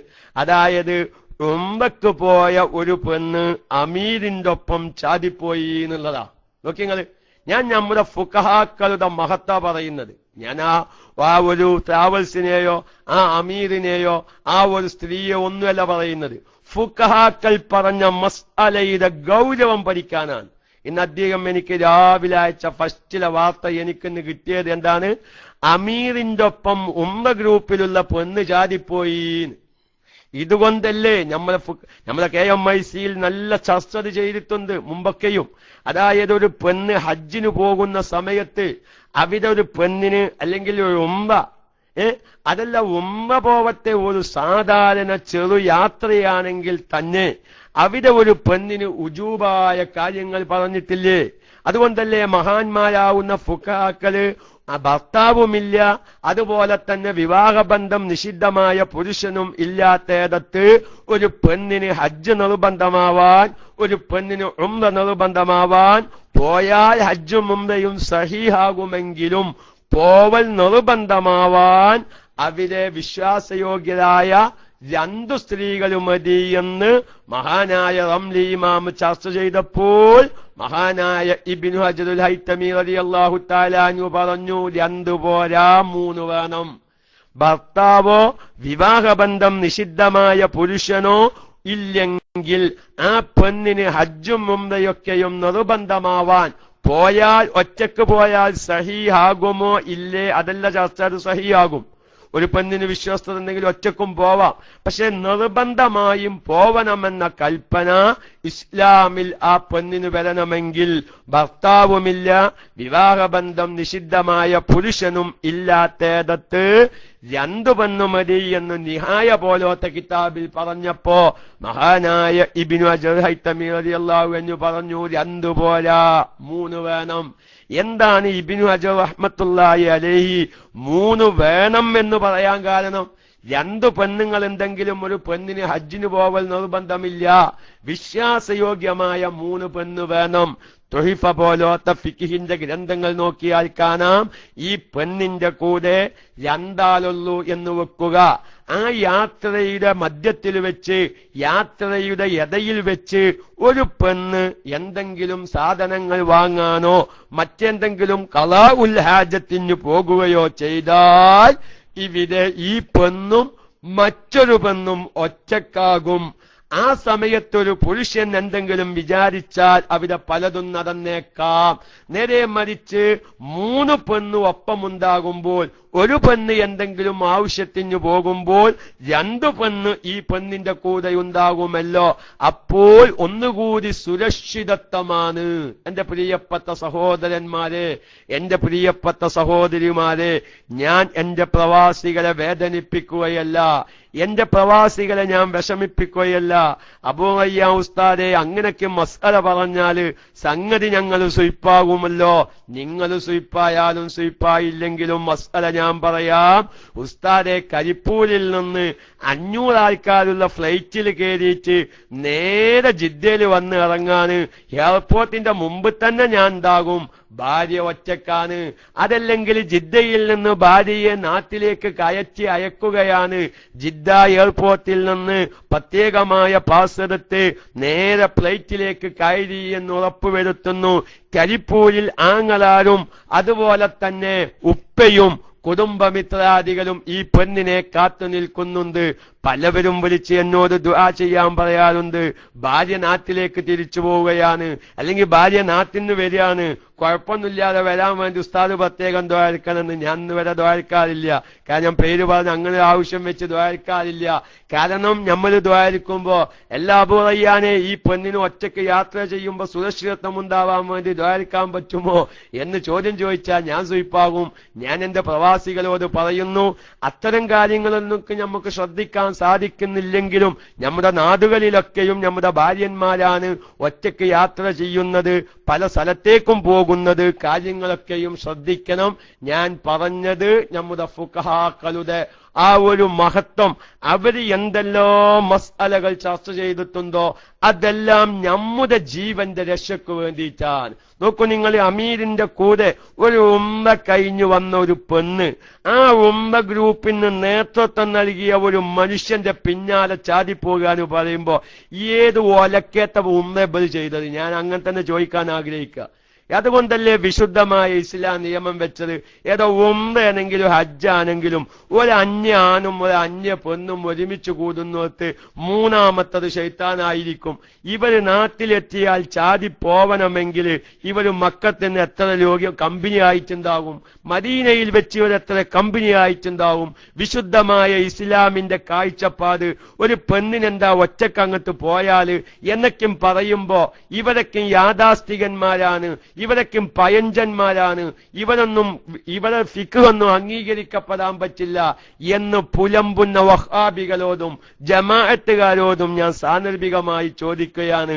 ഫുഖഹാക്കൾ പറഞ്ഞ മസ്അല സ്വീകരിക്കാത്തതിന്റെ ദുരന്ത ഫലമാണ് ഇന്ന് ആ കുടുംബം അനുഭവിക്കുന്നത്. അല്ലാഹു തആല നമ്മെയും നമ്മുടെ കുടുംബത്തെയും നമ്മുടെ ഭാര്യ സന്താനങ്ങളെയും അല്ലാഹു തആല കാത്ത് രക്ഷിക്കുമാറാവട്ടെ എന്ന് മാത്രം ദുആ ചെയ്ത് ഞാനൊരു മസ്അല നമ്മൾ പല സമയത്തും അത്തരം മസ്അലകളൊക്കെ ചർച്ച ചെയ്യുമ്പോ അതൊന്നും ഇപ്പൊ ഇന്ന് നോക്കിയാൽ ജീവിച്ചാൻ പറ്റൂല. ഞാൻ പറയും UAE-യിലാണ്, ഭാര്യയ്ക്കൊരു ഉംറക്ക് പോവണം, അതുകൊണ്ട് ഇപ്പൊ ഞാൻ ഇപ്പൊ നാട്ടിൽ പോയിട്ട് ഓലേറ്റ് ഉംറക്ക് പോവലൊന്നും നടക്കൂല. ഏതോ ഇസ്ലാമിന് പുണ്യല്ലാണ്. ഒരു ഭാര്യനെ ഒറ്റക്ക് ഹജ്ജിനും അല്ലെങ്കിൽ ഒറ്റക്ക് ഉംറക്കും പറഞ്ഞയക്കുന്നതിൽ ഇസ്ലാമില് പുണ്യല്ല. പിന്നെ അതിന് പോലെ കായലവാക്കിയിട്ടൊരു കാര്യമില്ല. അതുകൊണ്ട് ഞാൻ ആ കാര്യം വളരെ നമ്മൾ തിരുത്തപ്പെടേണ്ട ചില ധാരണകളിൽപ്പെട്ടതാണ്. ഒരു ഭാര്യനെ രണ്ടാമതൊക്കെ ഒറ്റക്ക് ഉംറക്കാണ്ട് പറഞ്ഞേക്ക കാശും ചെലവാക്കിയിട്ട് ഇത് വലിയ പുണ്യമാണെന്നാണ് നമ്മൾ മനസ്സിലാക്കിയത്. എന്റെ ഭാര്യ രണ്ടാമതാണ് ഉംറക്ക് പോകുന്നത്, ഭർത്താവില്ല, വിവാഹബന്ധം നിഷിദ്ധമായ പുരുഷനുമില്ല എന്നൊക്കെയും അറിയുന്ന നമ്മളിത് വലിയ പുണ്യമായി ചിലരിങ്ങനെ വിളിച്ചു ദ്വാരിപ്പിക്കും. ഭാര്യ ഉംറക്ക് പോവുകയാണ്, ഉസ്താദ് പ്രത്യേകം ദ്വാരിക്കണം, ആയിക്കോട്ടേന്ന് വസലാണ്. കാരണം നമ്മളിപ്പോ ആ ഒരു ഒരു ഹറാമായ ഉംറക്ക് നമ്മളെങ്ങനെ ദ്വാരിക്കുക? അല്ലാഹു തആല നമ്മുടെ ക്ലാസ് റൂമിലൂടെ ഖൈറായത് ചെയ്യാനുള്ള തൗഫീക്ക് അല്ലാഹു പ്രദാനം ചെയ്യുമാറാവട്ടെ എന്ന് പറഞ്ഞ് ഇനി 2 മിനിറ്റ് കൂടിയ ബാക്കിയുള്ളത്. ഞാൻ നല്ലോണം ഞാൻ പറഞ്ഞില്ലേ, നമ്മളെ കണ്ണ് തുറക്കണം. നമ്മുടെ പഠിക്കേണ്ട വിഷയങ്ങളിലേക്ക് എത്രയോ കാര്യങ്ങൾ, നമ്മുടെ ഭാര്യന്മാർ പ്രസവിക്കുന്ന സമയത്തുള്ള മറുത്തിയായാലും, നമ്മുടെ കുട്ടികളുടെ സുന്നത്ത് കല്യാണം കഴിക്കുന്ന സമയത്ത് ചേലാക്രമത്തിന്റെ ഭാഗമായി മുറിക്കപ്പെടുന്ന തൊലിയായാലും, ഇതെല്ലാം ജീവിതകാലത്ത് പോരുന്നതിന്റെ ഇസ്ലാമിക നിയമങ്ങൾ ഫുഖഹാക്കള് നമുക്ക് ചർച്ച ചെയ്ത് തരുമ്പോൾ അള്ളാഹു അത് ജീവിതത്തിൽ പകർത്താനുള്ള തൗഫീക്കിനെ പ്രദാനം ചെയ്യുമാറാവട്ടെ എന്ന് മാത്രം ദുആ ചെയ്ത്, ചിലപ്പം ഹോസ്പിറ്റലുകളിലൊക്കെ ആകുമ്പോ ചിലപ്പം ഫുള്ള് നടന്നില്ലെങ്കിലും ഒരു പരിധിവരെ നടന്നേക്കാം എന്നും ഉണർത്തി എല്ലാം വിശാലമായി പഠിക്കാൻ നിങ്ങളെല്ലാവരും തയ്യാറാവണം. തൗഫീക്ക് നൽകുമാറാവട്ടെ എന്ന് ദുആ ചെയ്ത് 11 മണിയായിട്ടുണ്ട്. നമ്മുടെ അബൂ ഹാഷിം ഉസ്താദ് അപ്പൊ നിങ്ങളിപ്പോ ചോദിക്കൂട്ടോ, അപ്പൊ നിങ്ങൾക്കൊരു പരാതി ഉണ്ട് എനിക്കല്ല അറിയാം. നിങ്ങളെ പരാതി എനിക്കറിയാം, എവരെത്തീന്ന്. ഏത് ഇല്ല, എവിടെ എത്തിയിട്ടില്ല. അപ്പൊ അതുകൊണ്ട് പഠനം നമുക്ക് ആവശ്യമാണ്. അത്രേ ഇന്നിപ്പോ ചർച്ച ചെയ്തിട്ടുള്ളൂ. ഏതായിരുന്നാലും അബൂ ഹാഷിം ഉസ്താദ് എത്തിയാൽ ഉടനെ വിവരം അറിയിക്കുക. അതുവരെ നമുക്ക് തുടരാം. ഞാൻ ആരാളുടെ സമയവും കഥെടുക്കാൻ ഞാൻ തയ്യാറല്ല. പിന്നെ നമ്മൾ അടുത്ത ക്ലാസിന്റെ ഉസ്താദന്മാര് വരുന്നത് വരെ നമുക്ക് ലൈവായി അങ്ങനെ പെയ്ക്കോട്ടെ, നമുക്കാണെങ്കിൽ ഒരുപാട് വിഷയങ്ങൾ പറയാനുണ്ട് എന്ന നിലക്ക് എന്ന നിലക്ക് തന്നെ നമ്മൾ അങ്ങനെ തുടരുകയാണ്. അതുകൊണ്ട് അടുത്ത ക്ലാസിന്റെ ഉസ്താദന്മാരുടെ മനസ്സിൽ അബൂ റയ്യാൻ ഞങ്ങളുടെ സമയം കടമെടുക്കുന്നുണ്ട് എന്ന തോന്നലുണ്ടെങ്കിൽ ഇത്തഖൂ മവാലിയ തുഹമ്മത്തി എന്ന് മാത്രം പറഞ്ഞ് നമുക്ക് മുന്നോട്ട് പോവാം. അബൂ ഹാഷിം ഉസ്താദ് അല്ലെ, ഇന്ന് ചൊവ്വാഴ്ചയാണ്. അബൂ ഹാഷിം ഉസ്താദിന്റെ ക്ലാസിന്റെ ടൈമാണ് 11 മണിക്ക്. ഉസ്താദ് ക്ലാസ് റൂമിൽ എത്തിയാൽ പ്രത്യേകം വിവരം അറിയിക്കണം എന്ന് പറഞ്ഞ് നമുക്ക് മസ്അലകളിലേക്ക് കടക്കാം. എത്തിയൊത്ത് വെച്ച് നിർത്താം. അതല്ലെങ്കിൽ നമുക്ക് ഇൻഷാ അല്ലാഹ് സമയത്തിനനുസരിച്ച് നമുക്ക് ഇനിയും പറയാം. അപ്പൊ ഇന്ന് ഞാൻ ഈ ചൊവ്വാഴ്ച ആയതുകൊണ്ട് ഒരുപാട് സഹോദരിമാര് ശ്രദ്ധിക്കുന്നുണ്ട്.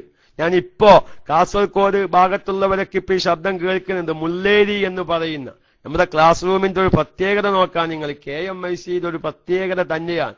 കാസർകോട്ട് നിന്ന് 20 കിലോമീറ്റർ ദൂരത്താണ് എന്ന് പറഞ്ഞു. മുല്ലേരി എന്ന് പറയുന്ന സ്ഥലത്ത് നിന്ന് ഒരു സുഹൃത്ത് വിളിച്ചിട്ട് ഗൾഫിൽ നിന്ന് വന്നതാണ്. 2 ദിവസമായി ഞാനൊരു കൊല്ലത്തോലമായി KMICയുടെ എല്ലാ ക്ലാസ്സിൽ ഇരുന്ന് കേൾക്കുന്ന ഒരു വ്യക്തിയാണ്.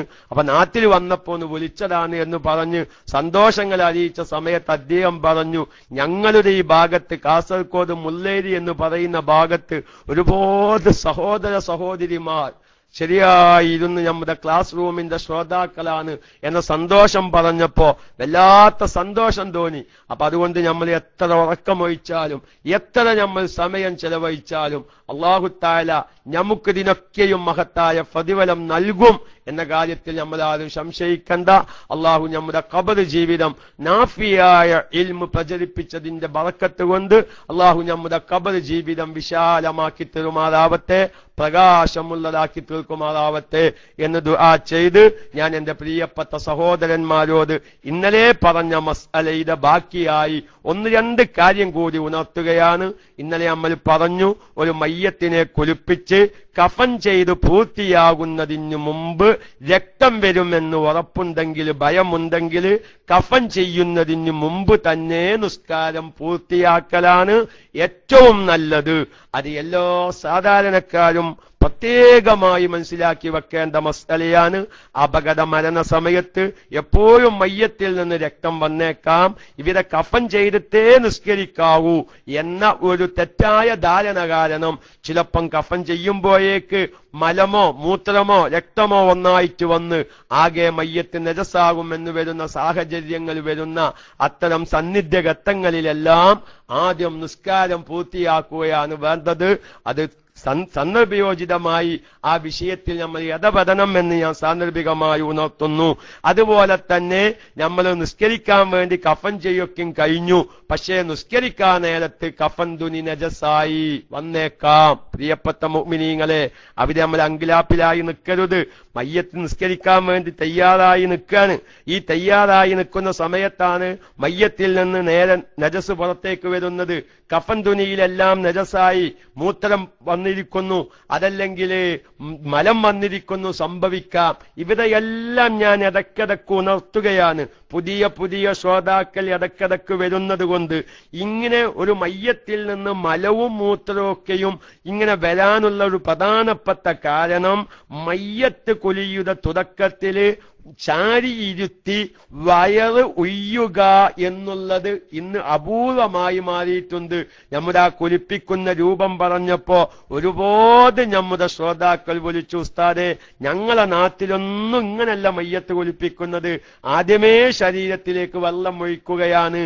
അതുകൊണ്ട് എന്റെ പ്രിയപ്പെട്ട ശ്രോതാക്കളെ, നമ്മുടെ ഉപ്പയുടെ മയ്യത്ത്, നമ്മുടെ ഉമ്മയുടെ മയ്യത്ത്, ഭർത്താവിന്റെ മയ്യത്ത്, ഭാര്യയുടെ മയ്യത്ത്, ബന്ധപ്പെട്ടവരുടെ മയ്യത്ത് നമുക്ക് ശരിയായ രൂപത്തിലൊക്കെയും സുന്നത്തായ നിലക്ക് നിസ്കരിക്കണമെങ്കിൽ ആ കുലിപ്പിക്കുന്ന സമയത്ത് അത്തരം കാര്യങ്ങൾ ശ്രദ്ധിക്കണം.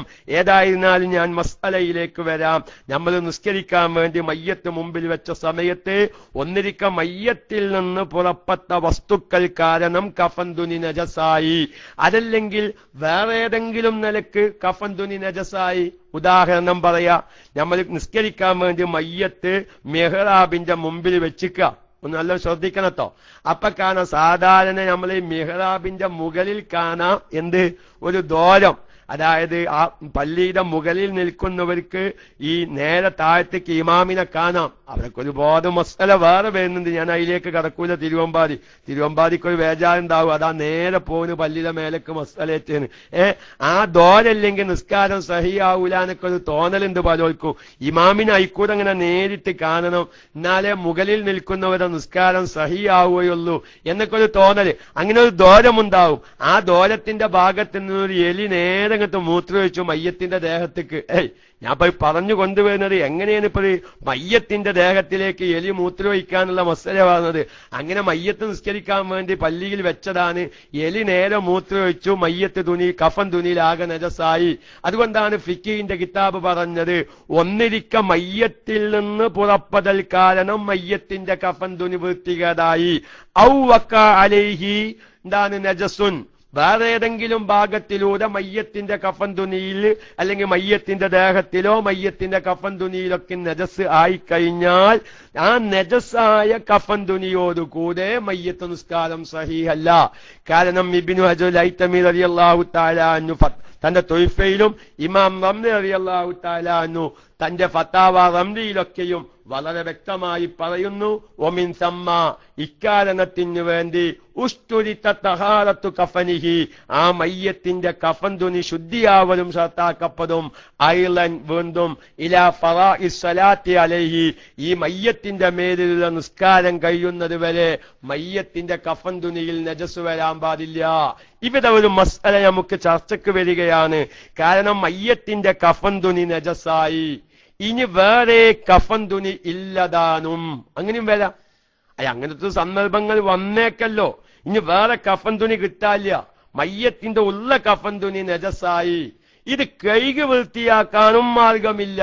ഇങ്ങനത്തെ സന്ദർഭങ്ങൾ വന്നാലോ വന്നേക്കാം. എങ്കിൽ ആ കഫൻ തുണി കഴുകി വൃത്തിയാക്കാൻ സൗകര്യമുണ്ടെങ്കിൽ അത് വൃത്തിയാക്കൽ നിർബന്ധ. വൃത്തിയാക്കാൻ സൗകര്യമില്ലെങ്കിൽ ആ കഫൻ തുണി ഒഴിവാക്കി, ചിലപ്പം ആ കഫൻ തുണിയിലാണ് നജസുള്ളതെങ്കിൽ ആ കഫൻ തുണി ഒഴിവാക്കി കഫൻ ചെയ്യാതെ നിസ്കരിക്കുന്ന മസ്അല ഇന്നലെ നമ്മൾ പറഞ്ഞല്ലോ. കഫൻ ചെയ്യുന്നതിനു മുമ്പ് നിസ്കരിക്കൽ കറാഹത്തേ ഉള്ളൂ. പക്ഷെ ഇങ്ങനത്തെ സന്ദർഭങ്ങളിൽ അത്തരം കാര്യങ്ങളൊക്കെയും ശ്രദ്ധിക്കേണ്ടി വരും. ഇനി ഞാൻ അവിടെ തന്നെ ഒന്നുകൂടി ഞാൻ പറയട്ടെ പ്രിയപ്പെട്ട സഹോദരന്മാരെ, മയ്യത്തിനെ കുളിപ്പിച്ചു, കഫൻ ചെയ്തു, നിസ്കാരം എല്ലാം കഴിഞ്ഞു.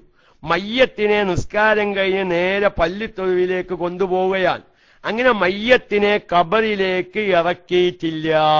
ശ്രദ്ധിക്കണം, ഇതൊക്കെ എത്രയോ സ്ഥലങ്ങളിൽ സംഭവിക്കുകയും അത്തരം സന്ദർഭങ്ങളിലൊക്കെയും പരിചയക്കാര് വിളിച്ച് അന്വേഷിക്കുന്നതും കൊണ്ടാണ് ഞാൻ ഈ മസ്അലകളിലേക്കൊക്കെയും കടന്നു വന്നത്. അഥവാ വലിയ അപകട മരണം കാരണം മയ്യത്തിനെ പെട്ടെന്ന് കുളിപ്പിച്ചു, കഫൻ ചെയ്തു, നിസ്കാരം കഴിഞ്ഞു. പക്ഷേ മറമാറുന്നതിനു മുമ്പ് മയ്യത്തിൽ നിന്ന് നജസ് പുറപ്പെട്ടു. അതല്ലെങ്കിൽ വേറെ ഏതെങ്കിലും നിലക്ക് മയ്യത്തിന്റെ കഫൻ തുണിയിൽ നജസ് സംഭവിക്കാം. എന്തേപ്പോ സംഭവിക്കുന്നതിൽ പള്ളിത്തൊടുവില് മയ്യത്തിനെ ഖബറിലേക്ക് ഇറക്കാൻ നേരത്തെ മേലെന്ന് കാക്കങ്ങട്ടും കാഷ്ടിച്ചു. അങ്ങനെ മയ്യത്തിന്റെ ദേഹത്തിലായി. കാക്കപ്പ മയ്യത്താണോന്നോ ജീവിച്ചിരിക്കുന്ന ആളാണെന്നോ മൊയ്ലിയരാണോ തങ്ങളാണോ നോക്കിയിട്ടല്ലല്ലോ കാക്ക കാഷ്ടിക്കല്. അങ്ങനെ മയ്യത്തിന്റെ കഫൻ തുണിക്ക് നജസായി, അത് വൃത്തിയാക്കേണ്ടി വരും. അതുപോലെ തന്നെ മയ്യത്തിൽ നിന്ന് വല്ലതും നജസ് പുറപ്പെട്ടാൽ കഫൻ മറമാറുന്നതിനു മുമ്പാണെങ്കിൽ അത് വൃത്തിയാക്കൽ നിർബന്ധമാണ് എന്നാണ് ഷാഫി മദ്ഹബിൽ പ്രബലമായ അഭിപ്രായം. തുഹിഫ പോലത്തെ ഫിഖിന്റെ ഗ്രന്ഥങ്ങളിലെല്ലാം പ്രബലമാക്കുന്നത് മയ്യത്ത് മറമാറുന്നതിനു മുമ്പ് അഥവാ നിസ്കാരം കഴിഞ്ഞതിനു ശേഷമാണ്. മയ്യത്ത് മറമാറുന്നതിനു മുമ്പാണ്. മയ്യത്തിൽ നിന്ന് നജസായ വല്ലതും പുറപ്പെട്ടാൽ അത് വൃത്തിയാക്കൽ നിർബന്ധമാണ്. ചിലപ്പം നമ്മൾ ഖബറിലേക്ക് ഇറക്കുന്ന സമയത്തൊക്കെയും അങ്ങനത്തെ സന്ദർഭങ്ങൾ വന്നേക്കാം. അല്ലാഹു തആല കാത്ത് രക്ഷിക്കുമാറാവട്ടെ എന്ന് ദുആ ചെയ്ത് അത് സംബന്ധമായ ചർച്ചകൾ ഇനി കൂടുതൽ ഇല്ലാത്തത് കൊണ്ട് ഇനി നമ്മൾ ഈ കഫൻ തുണിയുമായി ബന്ധപ്പെട്ട വേറെ ഏതെങ്കിലും നജസാകുന്ന മസ്അല നമ്മുടെ ഇത്തരം ദിവസങ്ങളിലായി ചർച്ചയ്ക്ക് വരാത്തതുണ്ടെങ്കിൽ, സംശയാലുക്കളുണ്ടെങ്കിൽ ചോദിച്ചു മനസ്സിലാക്കണം എന്ന് പറഞ്ഞ് നമ്മുടെ ടെക്സ്റ്റ് നമ്മുടെ ഇന്നത്തെ ചർച്ചയിലേക്ക് ഞാൻ തിരിച്ചു വരികയാണ്. കാരണം അതിൽ ചില്ലറ പറയാൻ ബാക്കിയുണ്ടായത് കൊണ്ട് ഞാൻ അത് പറഞ്ഞു പൂർത്തിയാക്കിയതാണ്. അഥവാ ഒരാൾ മരിക്കുകയും അവന്റെ ഒരു ശരീരം, ഒരു അവയവം എന്ന് പറയുമ്പോ, മരിച്ച മയ്യത്തിന്റെ അവയവം എന്ന് പറയുമ്പോ അതൊരു മുടിയാണെങ്കിലും ശരി, ഒരു നഖമാണെങ്കിലും ശരി, എല്ലാത്തിന്റെയും വിധി ഒന്ന് തന്നെയാണ്. അതൊരു മുടിയാണ്. ഒരു ശരീരത്തിന്റെ മയ്യത്തിന്റെ ഒരു മുടിയാണ് നമുക്ക് മരണശേഷം കിട്ടിയത്. അതുകൊണ്ട് തന്നെ ഞാൻ എന്റെ പ്രിയപ്പെട്ട ശ്രോതാക്കളെ സാന്ദർഭികമായി ഉണർത്തുകയാണ്. കാരണം നമ്മൾ മയ്യത്ത് കുളിപ്പിച്ചും കൊണ്ടിരിക്കുന്ന സമയത്ത് സ്വാഭാവികമായും മയ്യത്തിന്റെ ശരീരത്തിൽ നിന്ന് രോമങ്ങൾ കൊഴിഞ്ഞു പോന്നേക്കാം, അല്ലെ? അന്നല്ല, ജീവിതകാലത്ത് സാധാരണ നമ്മൾ കുളിച്ച് തല തോർത്തുന്ന സമയത്ത് തോർത്തുമുന്തിലേക്ക് നോക്കിയാൽ ഇഷ്ടംപോലെ മുടികൾ അതിൽ കാണാം. എന്നതുപോലെ പുരുഷനാണെങ്കിലും സ്ത്രീയാണെങ്കിൽ പ്രത്യേകിച്ചും കുളിപ്പിച്ചു മയ്യത്തായ സ്ത്രീയെ കുളിപ്പിച്ച് തല തോർത്തുന്ന സമയത്ത് സ്വാഭാവികമായും അതിൽ മുടി വന്നേക്കാം, മുടി കൊഴിഞ്ഞു പോന്നേക്കാം. അങ്ങനത്തെ സന്ദർഭങ്ങളിലെല്ലാം നല്ല ശ്രദ്ധ നമുക്ക് വേണം. കാരണം ആ മുടിയെ മറമാതൽ നിർബന്ധമാണ്.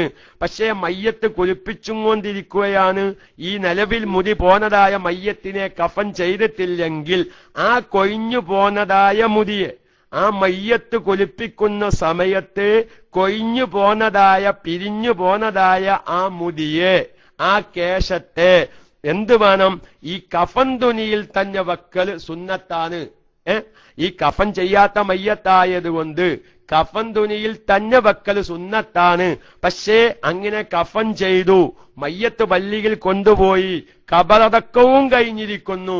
അതിനുശേഷമാണ് ഇവിടെ ഇന്ന് കുലിപ്പിച്ച മയ്യത്തിന്റെ മുടിയാണെന്ന് ഉറപ്പുള്ള ഒരു മുടി കിട്ടിയത് എങ്കിൽ ആ മുടിയെ എന്ത് വേണം?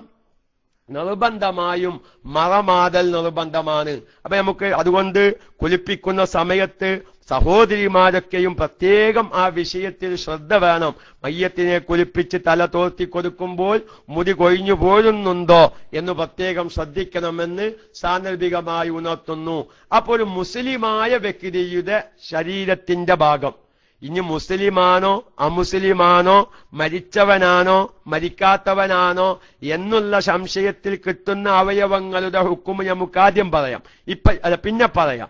ഇപ്പൊ നമ്മൾ പറയുന്നത് ഒരു മുസ്ലിമായ മയ്യത്തിന്റെ ഒരു ഭാഗം, ആ ഒരു ഭാഗം എന്നതുകൊണ്ട് മുടിയാവട്ടെ, നഖമാവട്ടെ, എല്ലും കഷ്ണമാവട്ടെ, മാംസക്കഷ്ണമാവട്ടെ, ഒരു അവയവത്തിന്റെ പൂർണ്ണമായ ഭാഗമാവട്ടെ, അതല്ലെങ്കിൽ അല്പഭാഗമാവട്ടെ, ആ മുസ്ലിം മരിച്ചു എന്ന് ഉറപ്പാണ് എങ്കിൽ ഒരു മരിച്ചതായ മുസ്ലിമായ മയ്യത്തിൻ്റെതാണെന്ന് ഉറപ്പുള്ള സമയത്ത് ഈ അവയവം അഥവാ അല്ലെങ്കിൽ ഈ മുടി അല്ലെങ്കിൽ നഖം അതിനെ കുലിപ്പിക്കണം, അതിനെ കുലിപ്പിക്കണം. അതുപോലെ തന്നെ അതിനെ കഫൻ ചെയ്യണം, അതുപോലെ തന്നെ അതിന്റെ മേൽ നിസ്കരിക്കണം, അതുപോലെ തന്നെ അതിനെ മറമാടണം, ഉജൂബൻ നിർബന്ധമായി. അപ്പൊ മരിച്ചു എന്ന് ഉറപ്പുള്ള ഒരു മുസൽമാന്റെ ശരീരത്തിന്റെ ഭാഗമാണ് നമുക്ക് കിട്ടിയതെങ്കിൽ അതിന്റെ മേൽ 4 കാര്യവും നിർബന്ധമാണ്.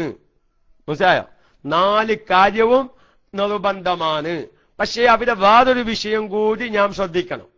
ഇനി ഇവിടെ എന്താവും? ഈ കിട്ടിയ വസ്തു, ഇപ്പൊ ഒരു അവയവം കിട്ടി, അല്ലെങ്കിൽ ഒരു എല്ലും കഷ്ണം കിട്ടി, അല്ലെങ്കിൽ ഒരു മാംസക്കഷ്ണം കിട്ടി, അല്ലെങ്കിൽ ഒരു മുടി കിട്ടി, ഈ കിട്ടിയത് മുസൽമാന്റേതാണെന്ന് ഉറപ്പാണ്, മരിച്ച വ്യക്തിയുടേതാണെന്നും ഉറപ്പാണ്. ഈ വ്യക്തിയുടെ പേരിലുള്ള നിസ്കാരം കഴിഞ്ഞിരിക്കുന്നു എന്നും അറിയാം. ഇങ്ങനെ വരും. ഇത് പാകോലത്തിലേക്കല്ല പോകുന്നത്. നമുക്കിത് മരിച്ച വ്യക്തിയത് മുസ്ലിമിന്റേതാണെന്ന് ഉറപ്പാ, അത് നമുക്ക് ഉറപ്പിച്ചിരിക്കുന്നത്, അത് നമുക്ക് ഉറപ്പായി കിട്ടിയില്ല എങ്കിൽ ഈ ഒരു മുസൽമാനായ വ്യക്തിയുടെ മയ്യത്തിന് കയ്യിൽ കിട്ടിയാൽ എത്ര കാര്യം നിർബന്ധ? 4 കാര്യം നിർബന്ധാണ്. ഏതാ 4 കാര്യം? ഒന്ന് കുലിപ്പിക്കുക, കഫൻ ചെയ്യുക, നിസ്കരിക്കുക, മറമാടുക. പിന്നെ അവിടെ ഒരു ചർച്ച വേറെ വരുന്നുണ്ട് കേട്ടോ. എന്താ ചർച്ച? അത് 3 കഫൻ തുണി വേണോ, പിന്നെ ഇനി ഈ മയ്യത്തിന് സാധാരണ മയ്യത്തിന്റെ കബറ് കുത്തും പോലെ കുത്തണോ, അത് നമുക്ക് പിന്നീട് ചർച്ച ചെയ്യാം. ഈ 4 കാര്യം നിർബന്ധമാണ്. അപ്പൊ അവിടെ വേറൊരു ഇഷ്കാല് അവിടെ വരും. എന്താ ഇഷ്കാല്? അപ്പൊ ഉസ്താദെ എങ്ങനെയാണ് ഇവിടെ മയ്യത്ത് നിസ്കരിക്കുമ്പോ നിയ്യത്ത് വെക്കേണ്ടത്? നിങ്ങൾക്ക് അങ്ങനത്തെ ഇഷ്കാലൊന്നും ഇല്ലേ? ഇഷ്കാലില്ലാത്ത എല്ലാ കാലം അതെന്തായാലും അബൂ റയ്യാൻ പറയുമെന്നായിരിച്ചത് കൊണ്ടായിരിക്കും ആ ഒരു ഇഷ്കാല് അല്ലെങ്കിൽ സംശയം അറിയിക്കാത്തത് അല്ലേ? ആ ശബ്ദം കേൾക്കുന്നതൊക്കെ ഒരു എസ് അടിക്കാതെ എത്ര ആളിത് കേൾക്കുന്നുണ്ട് എന്നൊക്കെ ഒന്ന് അറിയണമല്ലോ. ഒന്ന് എസ് അടിക്കുക. ആ ശബ്ദം കേൾക്കുന്ന പോലെ എല്ലാവരും ഒരു എസ് വരട്ടെ. ഇത്ര ആളെന്ത് ഒരു 10 ആളെങ്കിലും ഇതിന് കേൾക്കുന്നുണ്ട്. ഐഡിയ തെങ്ങാണ്ട് പലരും ഐഡിയ ഉണ്ടാക്കാൻ പോക്കുന്നുണ്ട്. മാഷാ അല്ലാഹ് ഒരുപാട് ആൾക്കാർ കേൾക്കുന്നുണ്ട്. മൊരി അപ്പൊ അവരൊരു ഇഷ്കാല് വരുന്നുണ്ട്. എന്താ ഇഷ്കാല്? അതായത് ഇപ്പോ ഒരു അവയവത്തിന്റെ അല്പഭാഗ കിട്ടിയത്, ആ അല്പഭാഗത്തിന്റെ മേലും നിസ്കരിക്കൽ നിർബന്ധമാണ്. അപ്പൊ നമ്മൾ എന്തെല്ലാം അവരെ നെയ്യത്ത് വെക്കേണ്ടത്? ഈ അവയവത്തിന്റെ മേലിലുള്ള ഫർള് നിസ്കാരം ഞാൻ നിസ്കരിക്കുന്നു എന്നല്ല നെയ്യത്ത് വെക്കേണ്ടത്. പിന്നെന്താണ്? ഈ അവയവത്തിന്റെ മയ്യത്തിന്റെ മേലിലുള്ള ഈ അവയവത്തിനൊരു മയ്യത്തുണ്ടാവില്ല, ഇതൊരു ശരീരത്തിൽ നിന്ന് പോന്ന ഭാഗാണല്ലോ. അപ്പൊ അതുകൊണ്ട് ഫിൽ ജുംലയാണ് നെയ്യത്ത് വെക്കേണ്ടത്. അതൊന്നുകൂടി നമ്മുടെ ഫയഖൂലു ശ്രദ്ധിക്കാം, ഉസ്താദുമാരൊക്കെ ശ്രദ്ധക്ക്. ഫയഖൂലു അപ്പൊ അവൻ നെയ്യത്ത് വെക്കേണ്ട രൂപം ഏത്? നിങ്ങൾ പറയും വിചാരിച്ചാണ്, ആയിക്കോട്ടെ. ഒരു അവയവത്തിന്റെ മേലിൽ നിസ്കരിക്കൽ നിർബന്ധമാകുമ്പോൾ നിയ്യത്ത് വെക്കേണ്ട രൂപം ബുജൈരിമി പോലത്തെ ഫിഖിന്റെ കിതാബ് പറയുന്നത് ഫയഖൂലു, അപ്പോൾ അവൻ പറയണം നവൈതു ഉസല്ലി അലാ ജുംലത്തി മനിൻഫസല മിൻഹു ആദൽ ജുസ്ഉ. അത് ബുജൈരിമിയിൽ അറബിയല്ല പറയുള്ളൂ. ഒയിലേരങ്ങൾ മലയാളത്തിലൊന്ന് പറയും, അത് തിരിഞ്ഞില്ലാന്നിപ്പോ നിങ്ങൾക്ക് പലർക്കും ഉണ്ടാവും. അല്ലാതെ ഇപ്പൊ സാധാരണക്കാർക്ക് തിരിയാൻ വേണ്ടി ഫിഖിന്റെ കിതാബിന് മലയാളം എഴുതൂലല്ലോ. അപ്പൊ പറയേണ്ടതാണ് നവൈതു ഞാൻ കരുതി, ഉസല്ലി ഞാൻ നിസ്കരിക്കല്ല കരുതി, ഈ അവയവം ഏതൊരു മയ്യത്തിൽ നിന്ന് പോനോ ആ മയ്യത്തിന്റെ മേൽ നിസ്കരിക്കലിനെ ഞാൻ കരുതി എന്നാണ് ഇങ്ങനത്തെ സന്ദർഭങ്ങളിൽ നിയ്യത്ത് വെക്കേണ്ടതെന്ന് ബുജൈരിമി പോലത്തെ കിതാബ് പറയുന്നതായി ഷർവാനി പോലത്തെ ഫിഖിന്റെ ഗ്രന്ഥങ്ങൾ എടുത്തുദ്ധരിക്കുന്നു. ഷൗക്കത്ത് സഖാഫി ഞാൻ നവൈതു ഉസല്ലി അലാ ജുംലത്തി മൻഫസല മിൻഹു ആദൽ ജുസു. നിങ്ങൾ വേജാറാവണ്ട, ഈ അറബി ഒന്നും പറയാൻ കിട്ടൂല. ഞാൻ മുമ്പൊരിക്കൽ തമാശ പറഞ്ഞിട്ടുണ്ട്, നിങ്ങൾ ഉറക്കം പോകാൻ വേണ്ടി പറയാണ്.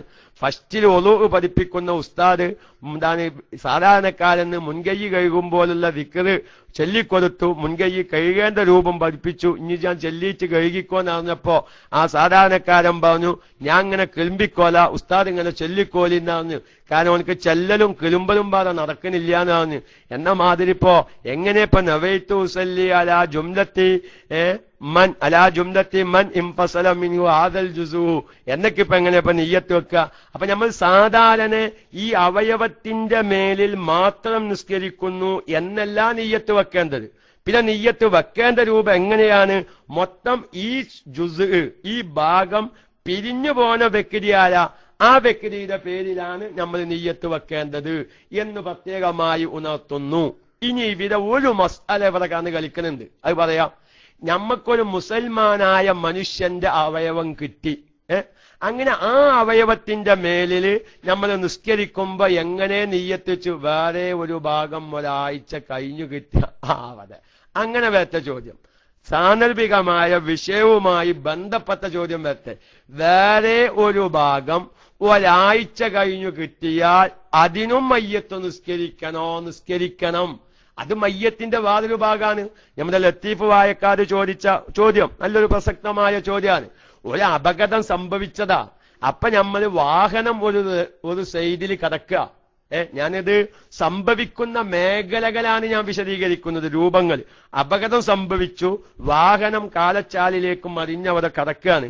മയ്യത്തൊക്കെ അതിന്റെ ഉള്ളിനെടുത്ത് കൊണ്ടുപോയി ഹോസ്പിറ്റലിലേക്കും കൊണ്ടുപോയി പോസ്റ്റ്മോർട്ടം ചെയ്തു, നമ്മൾ കബറടക്കി.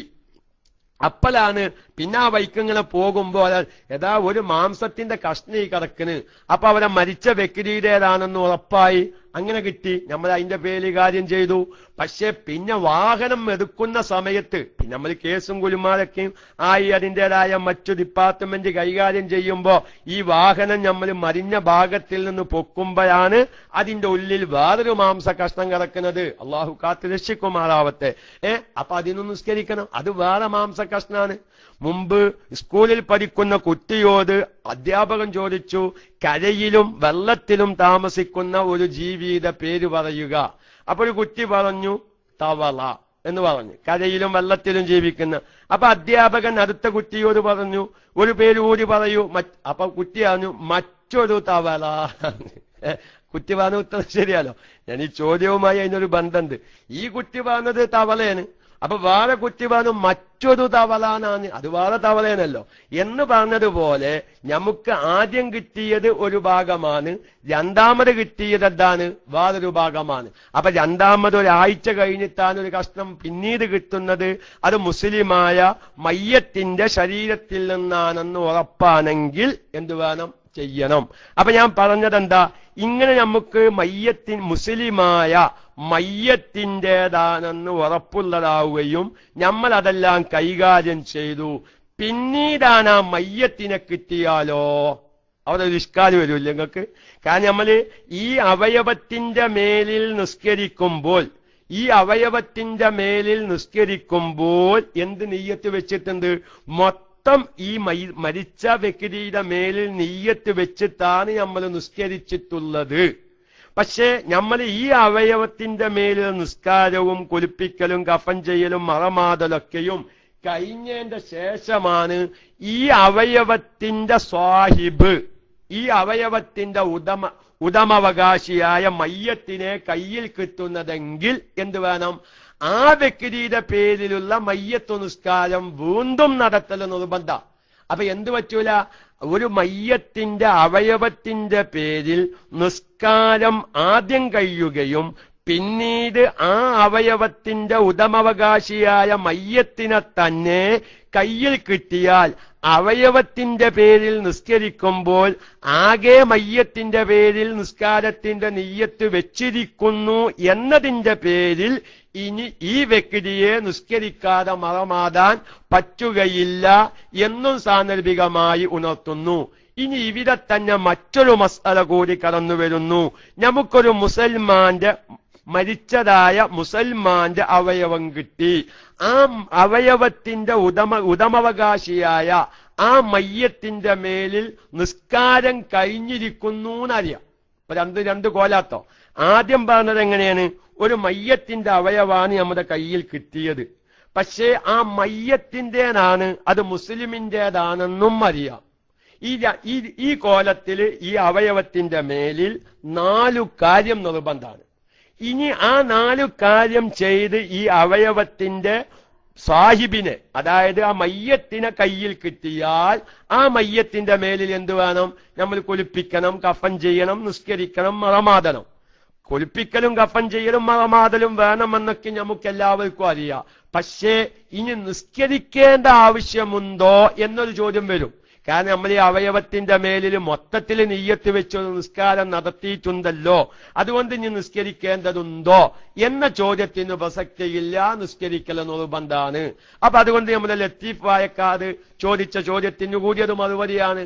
ഒരിക്കൽ ഒരു ഭാഗം കിട്ടി, അതിന്റെ മേലിൽ കാര്യങ്ങളൊക്കെ ചെയ്തു, പിന്നെ അതേ മയ്യത്തിന്റെ എന്ന് ഉറപ്പുള്ള മറ്റൊരു ഭാഗം 1 or 2 ഒരാഴ്ചക്കു ശേഷം വീണ്ടും കിട്ടി, അപ്പോഴോ ചെയ്യേണ്ടി വരും. പക്ഷെ ഇനി ഞാൻ നിങ്ങളുടെ ശ്രദ്ധ കൊണ്ടുവരുന്നത്, നമുക്ക് കിട്ടിയ അവയവത്തിന്റെ ഉടമവകാശിയായ മയ്യത്തിനെ കുളിപ്പിച്ച് കഫൻ ചെയ്ത് നിസ്കരിച്ച് കബറടക്കി എന്ന് ഉറപ്പുള്ള മയ്യത്തിന്റെ കഷ്ണാണ് കിട്ടിയത്. അങ്ങനെ വരല്ലോ, ആക്സിഡന്റ് സംഭവിച്ചു, അങ്ങനെ മരണപ്പെട്ടു, ആ മയ്യത്തിനെ നമ്മൾ പോസ്റ്റ്മോർട്ടം ചെയ്തിരിക്കണമെങ്കിൽ പോസ്റ്റ്മോർട്ടം അതൊക്കെ ചെയ്ത് നമ്മൾ ശരിയായ രൂപത്തിൽ കുളിപ്പിച്ച് കഫൻ ചെയ്ത് കബറടക്കലൊക്കെ കഴിഞ്ഞിക്കണ്. പിന്നെയാണ് അപകട സ്ഥലത്തിൽ നിന്ന് ആ കബറടക്കിയ മയ്യത്തിന്റെ ശരീരത്തിന്റെ ഭാഗമാണെന്ന് ഉറപ്പുള്ള ഒരു മുടിയോ നഖമോ അതല്ലെങ്കിൽ മാംസകഷ്ണമോ എല്ലും കഷ്ണമോ കിട്ടിയത് എങ്കിൽ ഇവിടെ 3 കാര്യമേ നിർബന്ധമുള്ളൂ. ഏതാ 3 കാര്യം? കുളിപ്പിക്കുക, കഫൻ ചെയ്യുക, മറമാടുക. നിസ്കാരം നിർബന്ധമില്ല. എന്റെ കാരണം ഈ അവയവത്തിന്റെ ഈ ഭാഗത്തിന്റെ ഉടമവകാശിയായ മയ്യത്തിന്റെ മേലിൽ നിസ്കാരവും കുളിപ്പിക്കലും കഫൻ ചെയ്യലും കഴിഞ്ഞതുകൊണ്ട് ഇനി അവയവത്തിന് വേണ്ടി പ്രത്യേകം നിസ്കരിക്കേണ്ട ആവശ്യമില്ല. നേരെ മറിച്ച് മുസ്ലിമിന്റേതാണെന്ന് ഉറപ്പിച്ചു, മരിച്ചതാണെന്നും ഉറപ്പിച്ചു, ആ മുസ്ലിമിനെ കുളിപ്പിച്ചോ നിസ്കരിച്ചോ എന്നൊന്നും അറിയില്ല, സംഭവിക്കാം. അപ്പൊ നിങ്ങൾ ചോദിക്കും, അതെങ്ങനെ ഉസ്താദെ അങ്ങനെ ഒരു കോലം വരും? ഞാൻ പറയാം, ആക്സിഡന്റ് പറ്റി ബംഗാളി മുസ്ലിം ആയിരുന്നു അല്ലെ, നിങ്ങൾക്ക് ചോദിക്കും അതിപ്പോ എങ്ങനെ? രണ്ടാമത് പറഞ്ഞ കോലം നിങ്ങൾക്ക് എളുപ്പം തിരി. ആക്സിഡന്റ് സംഭവിച്ചു, പെട്ടെന്ന് ഹോസ്പിറ്റലിൽ എത്തി, ആള് മരിച്ചു, നമ്മൾ കുളിപ്പിച്ചു, കഫൻ ചെയ്തു, കബറടക്കി. പിന്നെ ആക്സിഡന്റ് നടന്ന സ്ഥലത്ത് നമ്മൾ ജീപ്പും വാഹനമൊക്കെ ശരിയാക്കുമ്പോഴാണ് അവനൊരു എല്ലും കഷ്ണം കിട്ടിയത്. അപ്പൊ നിസ്കരിച്ച മയ്യത്തിന്റെ ഒരു എല്ലും കഷ്ണമാണ് കിട്ടിയത്. അപ്പൊ ഞാൻ എല്ലും കഷ്ണത്തിന് വേണ്ടി രണ്ടാമത് നിസ്കരിക്കണ്ട, അല്ലെങ്കിൽ ആ അവയവത്തിന് വേണ്ടി വിരൽ തുമ്പിന് വേണ്ടി രണ്ടാമത് നിസ്കരിക്കണ്ട. എന്തു ചെയ്താൽ മതി? കഫൻ ചെയ്യലും കുളിപ്പിക്കലും മറമാതലൊക്കെയും നിർബന്ധമാണ്. ഇനി നമ്മൾ ഈ പറഞ്ഞ കോലം എങ്ങനെയാണ് തസവ്വുറാകുക, രൂപാന്തരപ്പെടുക? അതായത് ആള് മുസ്ലിമിന്റേതാണ്, മരിച്ചതാണ്, ഒക്കെ നമുക്കറിയാം. പക്ഷെ എന്തറിയില്ല, ഈ മയ്യത്തിന്റെ മേല് നിസ്കരിച്ചോ അല്ലേന്നൊന്നും അറിയില്ല. ഉദാഹരണം പറയാ, ഒരു ബംഗാളിയായ മുസ്ലിം, എത്രയോ ബംഗാളികൾ അല്ലെ, തമിഴന്മാരാകുന്ന മുസ്ലിമീങ്ങളൊക്കെ നമ്മുടെ നാടുകളിൽ ജോലി ചെയ്യുന്നില്ലേ? അവരെന്തോ ഒരു അപകടത്തിൽ നമ്മുടെ രാജ്യത്ത് വെച്ച് മരിച്ചു. പിന്നെ നമ്മൾ അതിന്റെ മസ്അല നമ്മൾ പറഞ്ഞിട്ടുണ്ട്. എന്താ മസ്അല? മരിച്ച നാട്ടിൽ നിന്ന് പ്രത്യേകമായ ആവശ്യങ്ങൾക്ക് വേണ്ടി മയ്യത്ത് മറുനാട്ടിലേക്ക് കൊണ്ടുപോകുമ്പോ മരിച്ച രാജ്യത്തുകാർ കുളിപ്പിക്കണം, നിസ്കരിക്കണം, കഫൻ ചെയ്യണം. ഇത് നമ്മൾ വളരെ വ്യക്തമായി പറഞ്ഞിട്ടുണ്ട്. പക്ഷെ കാലോചിതമായി നമ്മളതൊന്നും ചെയ്തില്ല. ഒരു ബംഗാളിയായ മുസ്ലിം മരിച്ച് അപകടത്തിൽ പെട്ട് ഓനേറ്റ് മയ്യത്താണ്ട് കൊണ്ടുപോയി. ഓന്റെ മയ്യത്ത് ഓന്റെ നാട്ടേര് വേറെ കുറച്ച് ബംഗാളിയിലെ ചുറ്റുഭാഗത്തുണ്ടായിരുന്നു. ഓല അതിന്റെ കേസും അതിന്റെ FIR ഒക്കെ ശരിയാക്കി ഓല് നേരെ മയ്യത്തേറ്റ് ഓല് ബംഗാളിലേക്ക് പോയി. ആരേക്കും ഫോൺ നമ്പറും ഇല്ല, ആരേക്കും ഫോൺ നമ്പറും ഇല്ല. സംഗതി പിന്നെ മയ്യത്തെ കണ്ട് കൊണ്ടുപോയി. പിന്നീടാണ് ആ ആക്സിഡന്റ് സംഭവിച്ച സ്ഥലത്തിൽ നിന്നൊരു മാംസക്കഷ്ണം കിട്ടുന്നത്. എന്താവാം, ആ മരിച്ച ബംഗാളിയുടെ മയ്യത്തിൻ്റെതാണെന്നറിയാം. പക്ഷെ ആ ബംഗാളിയുടെ മയ്യത്ത് ബംഗാളിലേക്ക് കൊണ്ടുപോയിരിക്കുന്നു, തമിഴ്നാട്ടിലേക്ക് കൊണ്ടുപോയിരിക്കുന്നു. ആ പ്രക്രിയ അവരെ കുളിപ്പിച്ചോ നിസ്കരിച്ചോ കഫൻ ചെയ്തോ ഇതൊന്നും അറിയാത്ത സന്ദർഭങ്ങൾ ഉണ്ടായിക്കൂടെ? ഇതൊക്കെ വർത്തമാനകാലത്തിൽ ഈ മസാലകളൊന്ന് രൂപാന്തരപ്പെടുത്താൻ യാതൊരു പ്രയാസമില്ല. അപ്പൊ അതുകൊണ്ട് ഇവിടെ രണ്ട് കോലം വരും. മരിച്ച മയ്യത്ത് മുസ്ലിം അല്ല, ഈ മാംസത്തിന്റെ ഉടമവകാശി മുസ്ലിമാണ്, മരിച്ചതാണ്. ഈ മരിച്ച വ്യക്തിയുടെ ഈ ഭാഗം കിട്ടിയാൽ 4 കാര്യം നിർബന്ധം.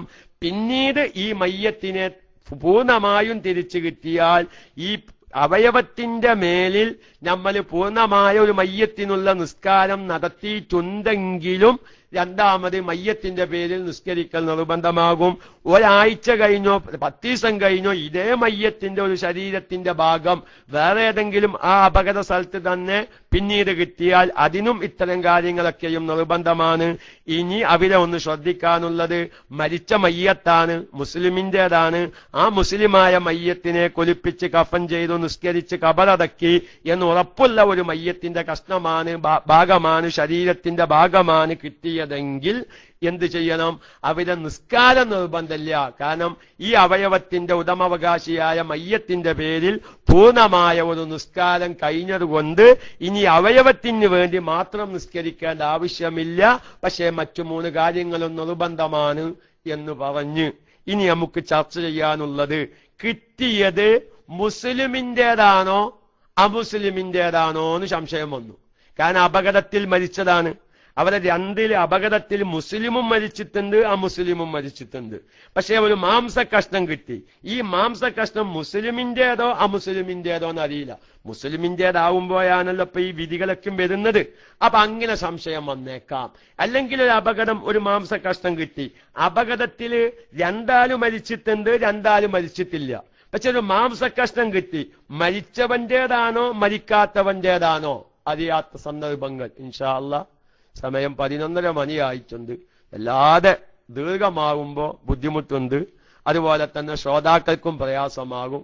മുസ്ലിമും അമുസ്ലിം ഇൻഷാ അല്ലാഹ് അതൊക്കെ നാളെ ഇതും പാടെ പറഞ്ഞാൽ നമ്മുടെ ഈ അപകട മരണത്തിന്റെ മസ്അല അവിടെ ചർച്ച ചെയ്ത് കഴിയും. അൽഹംദുലില്ലാഹ്. ഇനി ഇൻഷാ അല്ലാഹ് അപ്പൊ നമ്മൾ അവയവം കിട്ടി, മുസ്ലിമിന്റേതാണോ അമുസ്ലിമിന്റേതാണോ എന്ന് തിരിച്ചറിയാത്തതിന്റെ വിധി, മരിച്ചവന്റേതാണോ മരിക്കാത്തവന്റേതാണോ എന്ന് സംശയം വരുന്ന അവസ്ഥ, ഒരു മയ്യത്തിനെ തന്നെ കയ്യിൽ കിട്ടി അത് മുസ്ലിമിന്റെ മയ്യത്താണോ അമുസ്ലിമിന്റെ മയ്യത്താണോ എന്ന് തിരിച്ചറിയാത്ത അവസ്ഥ.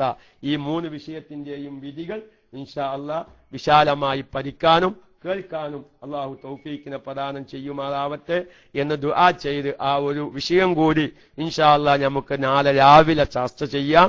പിന്നീട് ഒരുപാട് ഫിഖിഹിയായ മസാലകൾ ഇതുമായി ചർച്ച വരുന്നുണ്ട്. അതായത് നമ്മൾ മരിച്ചതിന്റെ ശേഷം അടിയന്തരം കഴിക്കുക, അതുപോലെ തന്നെ മരിച്ച വീട്ടിൽ, അതൊക്കെ നമ്മുടെ ചില ആചാരങ്ങളിലേക്ക് കടന്നു വരുമ്പോ ഒരുപാട് ഫിഖിഹിയായ മസാലകൾ അവിടെ വരും. അഥവാ ചില നാടുകളിലൊക്കെ ഉണ്ട് മരിച്ച വീട്ടില് പിന്നെ അക്കൊല്ലം പെരുന്നാൾ കഴിക്കൂല. ഇപ്പൊ ചെറിയനാൾ ശവ്വാൽ മാസത്തിലാണ് മരിച്ചത്, 1-ാം പെരുന്നാൾക്ക് ചെറിയ പെരുന്നാളിന് ശേഷം മരിച്ചു. ഒരുപാട് നാടുകളിലുണ്ട്. പിന്നെ 40 കഴിയുന്നതിന്റെ മുമ്പേന്ന് ഹജ്ജ് പെരുന്നാൾ വന്നത്. എന്താപ്പം നിങ്ങളോടൊന്ന് ഞങ്ങളോടെ പെരുന്നാളില്ല, വാപ്പ മരിച്ചിട്ട് കൊല്ലായിട്ടില്ല. അതാ നമ്മൾ അരീക്കാദിനാശ്രപ്പ എസ് അടിക്കുന്നുണ്ട്. വാപ്പ മരിച്ചിട്ട് കൊല്ലം തെയ്യാത്തതുകൊണ്ട് ഹജ്ജ് പെരുന്നാൾ കഴിക്കണില്ല.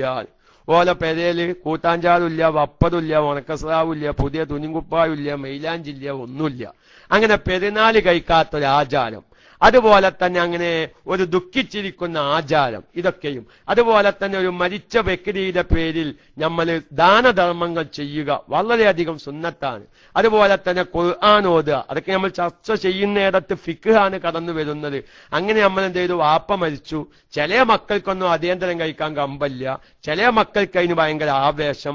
പക്ഷെ മരിച്ചുപോയ വാപ്പാന്റെ സ്വത്തിൽ നിന്ന് ഇത്തരം വിഷയങ്ങൾ കൈകാര്യം ചെയ്യുമ്പോ, അല്ലെങ്കിൽ മരിച്ച വ്യക്തിയുടെ ആ അനന്തരാവകാശികളിൽ പ്രായപൂർത്തിയാവാത്ത മക്കളുണ്ട്, യത്തീമക്കളുണ്ട്, അവരുടെ മുതലെടുത്ത് നമ്മൾ ദിക്റും അടിയന്തരം കഴിക്കുമ്പോ പ്രിയപ്പെട്ടവരെ സുന്നത്തിനേക്കാൾ വലിയ ഹറാം അവിടെ സംഭവിക്കുമെന്ന് സാന്ദർഭികമായി ഉണർത്തി എന്റെ പ്രിയപ്പെട്ട സാധാരണക്കാരൊക്കെയും അത്തരം നമ്മുടെ ദാനധർമ്മങ്ങളിൽ ചെയ്യുമ്പോ മരിച്ചു പോയ അവകാശിയുടെ സ്വത്തിൽ മയ്യത്തിന്റെ അനന്തരാവകാശ സ്വത്തിൽ അവകാശമുള്ള എല്ലാവർക്കും ആ വിഷയത്തിൽ പൂർണ്ണമായ സമ്മതമില്ലെങ്കിൽ നമ്മൾ ഹറാമായ അടിയന്തരവും ഹറാമായ മൗലിദും ദിക്റും ആവരുത്.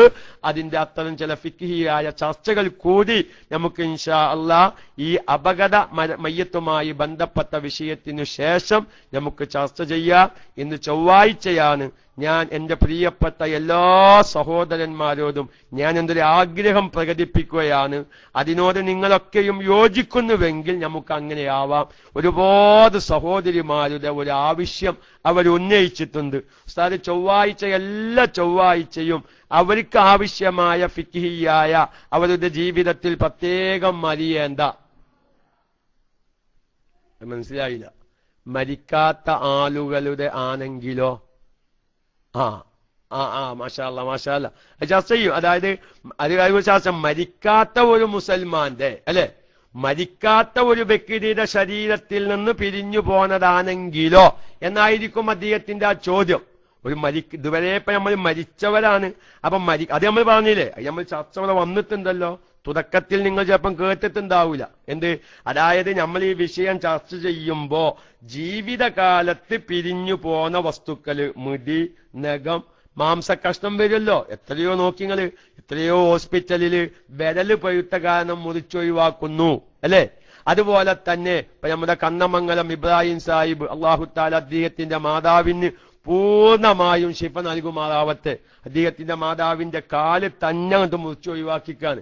അപ്പൊ ജീവിതകാലത്ത് നമ്മുടെ ശരീരത്തിന്റെ ഭാഗങ്ങളിൽ അവയവം വരുന്ന സമയത്തല്ല, പഴുപ്പ് വരുന്ന സമയത്ത് ആ പഴുപ്പ് കൂടുതൽ മുകളിലേക്ക് വരാതിരിക്കാൻ വേണ്ടി എന്ത് ചെയ്യും? ഇന്നത്തെ ആധുനിക ചികിത്സ പ്രകാരം അത് മുറിച്ചൊഴിവാക്കും. അവിടെ മുറിച്ചൊഴിവാക്കുമ്പോ ആ മുറിച്ചൊഴിവാക്കിയതിന്റെ വിധി എന്ത്? അതൊരു ശാസ്ത്ര. മുറിച്ചൊഴിവാക്കുമ്പോ വേദന അനുഭവപ്പെടാതിരിക്കാൻ വേണ്ടി ബോധം കെടുത്താൻ പറ്റുമോ? അത് മറ്റൊരു മസല. അങ്ങനെ ബോധം കെടുത്തിയാൽ നിസ്കാരത്തിന്റെ ടൈമിൽ അവനിക്ക് ബോധം വന്നില്ലെങ്കിൽ, ബോധം വന്നാൽ ആ നിസ്കാരം കളാ വീട്ടണോ? അത് മറ്റൊരു മസല. നോക്കിങ്ങള് എന്താ നിങ്ങൾ ഫിഖ് എന്ന് പറഞ്ഞ നിങ്ങൾ വിചാരിച്ച മായിക്കൊന്നല്ല. നമ്മളങ്ങനെ ചർച്ചയ്ക്ക് വിധേയമാക്കിയാൽ ഒരുപാട് വിഷയങ്ങൾ നമുക്കത് വരും. അപ്പൊ അങ്ങനെ ജീവിതകാലത്ത് വന്നാൽ അത് സുന്നത്താണ്. അതിനെ ഒരു ശീല കഷ്ണത്തിൽ പൊലിയലും വലിയ അശുദ്ധിയുള്ള സമയത്താണെങ്കിലോ? മാഷാ അല്ലാഹ്, അതൊക്കെ നല്ലൊരു ചോദ്യമാണ്. അപ്പൊ പറയാം ജീവിതകാലത്ത് പോണതാണെങ്കിൽ ഇപ്പൊ നമ്മൾ കൂടുതൽ ചർച്ചയില്ല അവിടെ. മുസ്ലിമിന്റെ ഏതാണോ അമുസ്ലിമിന്റെ ഏതാണോ അങ്ങനത്തെ ഒരു ചർച്ച വരുന്നില്ലല്ലോ. ഒരാൾ ഹോസ്പിറ്റലിൽ കൊണ്ടുപോയി ഡോക്ടർ പരിശോധിച്ചപ്പോ പറഞ്ഞു ആ തള്ളാൻ വിരലിന്ന് പഴുപ്പ് അധികം, അതുകൊണ്ട് അത് മുറിച്ചൊഴിവാക്കണം. നിങ്ങൾ മുറിച്ചൊഴിവാക്കിയിട്ടില്ലെങ്കിൽ ആ പഴുപ്പ് ഞെരിയാനിയിലേക്ക് കയറും, അങ്ങനെ ഞെരിയാനി വഴിക്ക് ശരീരത്തെ ബാധിക്കും. അതുകൊണ്ട് ഇപ്പൊ നിങ്ങൾ പറയാ വിരലത് മുറിച്ചൊഴിവാക്കാണ് നല്ലത് എന്നാണ്.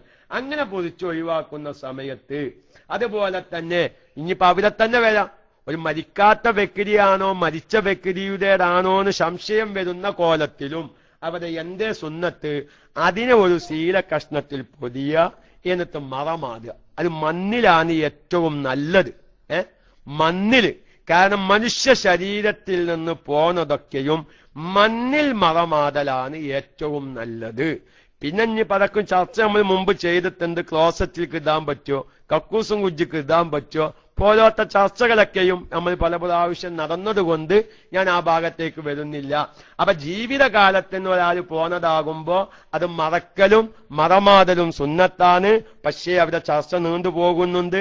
സ്ത്രീകളുടെ ശരീരത്തിൽ നിന്ന് പിരിഞ്ഞു പോരുന്ന മുടി, അതുപോലെ തന്നെ പുരുഷന്റെ ഔറത്തിന്റെ ഭാഗത്തിൽ നിന്ന് പിരിഞ്ഞു പോരുന്നതിന്റെയൊക്കെ വിധികളിൽ വ്യത്യാസമുണ്ട്.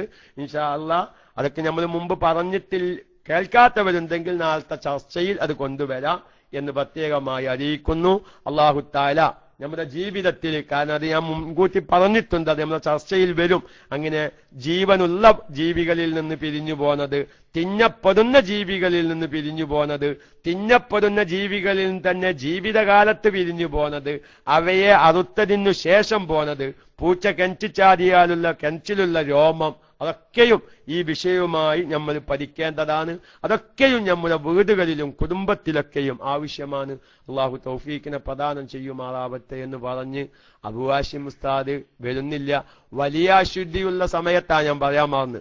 വലിയ അശുദ്ധിയുള്ള സമയത്താണെങ്കിലും ജീവിതകാലത്ത് ശരീരത്തിൽ നിന്ന് വലിയ അശുദ്ധിയുള്ള സമയത്ത് വല്ലതും കൊഴിഞ്ഞു പോന്നാൽ, മുറിഞ്ഞു പോന്നാലും എന്തേ ഉള്ളൂ, അതിനെ സെപ്പറേറ്റ് ഒന്ന് കുളിപ്പിക്കൽ നിർബന്ധമൊന്നുമില്ല.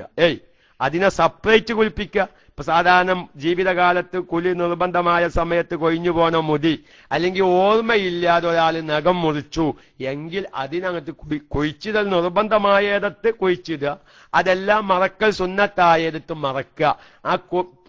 അതിന് വലിയ അശുദ്ധിയുള്ള സമയത്ത് പോന്നതാണ് എന്ന നിലക്ക് അതിനെ പ്രത്യേകം കുളിപ്പിക്കലോ എന്നും നിർബന്ധമില്ല എന്നും പ്രത്യേകമായി അറിയിക്കുന്നു. അല്ലാഹു തആല എന്റെ ക്ലാസ് റൂമിലുള്ള മുഴുവൻ ഉസ്താദന്മാരോടും ഞാൻ വളരെ വ്യക്തമായി പറയുന്നത് വളരെ വ്യക്തമായി കഴിവിന്റെ പരമാവധി നോക്കിയിട്ടാണ് പറഞ്ഞിട്ടുള്ളത്. കാരണം ഇങ്ങനെ ദീർഘമായി പറഞ്ഞു പോകുമ്പോ ഇടയിൽ വല്ല അബദ്ധങ്ങളും മസാലകൾ മാറിപ്പോയിട്ടില്ല എന്നാണ് എന്റെ പ്രതീക്ഷ. നിങ്ങൾക്ക് ആർക്കെങ്കിലും അങ്ങനെ തോന്നുന്നുണ്ടെങ്കിൽ ഉസ്താദന്മാരുടെ ശ്രദ്ധക്ക് മദനികളും അഹ്സനികളും സക്കാഫികളും കാമിൽ സക്കാഫികളൊക്കെ ഉണ്ട്. നമ്മുടെ ഷൗക്കത്ത് സക്കാഫിക്ക് കാമിൽ സക്കാഫിയാണ്, നമ്മുടെ തീറ്റിയ അഹ്സൻ ഉസ്താദ് കാമിൽ സക്കാഫിയാണ്. ഇപ്പോഴാണ് ഇപ്പൊ നമ്മൾ വിവരം അറിയുന്നത് ഇവരൊക്കെ കാമിലികളാണെന്ന്. അതുകൊണ്ട് എന്റെ പ്രിയപ്പെട്ട ഉസ്താദന്മാരോട് വല്ല നമുക്ക് അബദ്ധങ്ങൾ വന്നു പോകുന്നത് പ്രത്യേകം പെട്ടെന്ന് അറിയിച്ചാല്, അല്ല അവർ ഇങ്ങനെ ഒരു ഇബാദത്ത് കണ്ടിട്ടുണ്ടല്ലോ, ഇങ്ങനെ ദീപി പറഞ്ഞതിന് എതിരല്ല ഇബാദത്ത്. അങ്ങനെയൊക്കെയും ഫിഖിഹിന്റെ കിതാബ് വളരെ വിശാലമാണ്.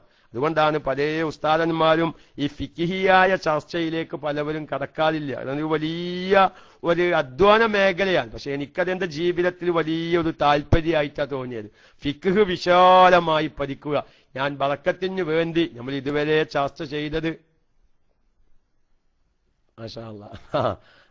ഇതുവരെ ചർച്ച ചെയ്തത് ഫിഖിയായ മസലയായതുകൊണ്ട് അതിനൊരു ഗൗരവം അറിയിക്കാന് മഹാനായ പൊന്മല ഉസ്താദ് പറഞ്ഞതാണ്. മഹാനായ കന്നിയത്ത് ഉസ്താദ് നവ്വറല്ലാഹു മർക്കദഹു, അവിടുത്തെ ദറജ അള്ളാഹു ഏറ്റി കൊടുക്കുമാറാവട്ടെ.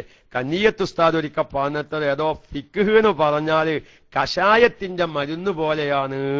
നമ്മളൊരു വൈദ്യരുടെ അടുക്ക ചെന്ന് ഒരു രോഗത്തിന് വേണ്ടി ഒരു കഷായത്തിന്റെ രോഗം പറഞ്ഞാല് അദ്ദേഹം ഒരു കഷായം പറയും, അല്ലെ?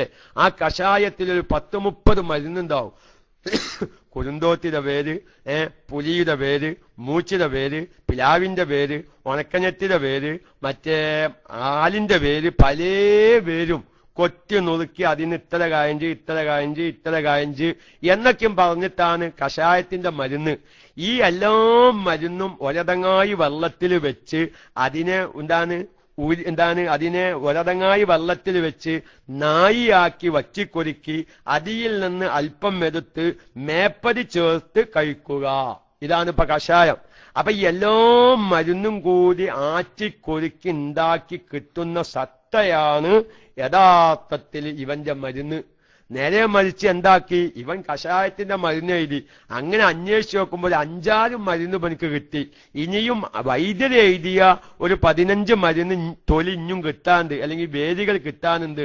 അതൊന്നും ആവൂലാനും വിചാരിച്ച് ഈ ഒരു 5-6 പച്ചമരുന്ന് എടുത്തൊരു കൊത്തി നുറുക്കി കഷായം വെച്ച് കുടിച്ചാൽ ഇവന്റെ രോഗം മാറുമോ? ഇല്ല. കാരണം ഇവന്റെ രോഗത്തിലേക്ക് ആവശ്യമായ എല്ലാ മരുന്നും കിട്ടിയിട്ടില്ല എന്നതുപോലെയാണ് ഫിഖ് എന്ന് പറഞ്ഞാൽ. ഒരുപാട് ഫിഖിന്റെ ഗ്രന്ഥങ്ങളുണ്ട്. മഹാനായ ഇബ്നു ഹജർ റഹ്മത്തുള്ളാഹി അലൈഹിക്ക് തന്നെ 100 കണക്കിന് ഫിഖിന്റെ ഗ്രന്ഥങ്ങളുണ്ട്. അവിടെ തുഹ്ഫയിൽ പറഞ്ഞതാവൂല ഫതാവൽ കുബ്രയിൽ പറയുന്നത്, ഇവ രണ്ടിലും പറഞ്ഞതാവൂല ഇംദാദ് എന്ന കിതാബിൽ പറയുന്നത്. ഇവിടെ ഞാൻ നിങ്ങൾക്കത് തിരിയാൻ വേണ്ടി പറയാം. മയ്യത്തിനെ കബറടക്കുന്നതിനു മുമ്പ്, മറമാടുന്നതിനു മുമ്പ് മയ്യത്തിൽ നിന്ന് നജസ് വല്ലതും പുറപ്പെട്ടാൽ അതിനെ കഴുകൽ നിർബന്ധമാണ്, വൃത്തിയാക്കൽ നിർബന്ധമാണെന്നത് മഹാനായ ഇബ്നു ഹജർ റഹ്മത്തുള്ളാഹി അലൈഹി തന്റെ തുഹ്ഫ എന്ന് പറയുന്ന കിതാബിൽ പ്രബലമാക്കിയ അഭിപ്രായമാണ്.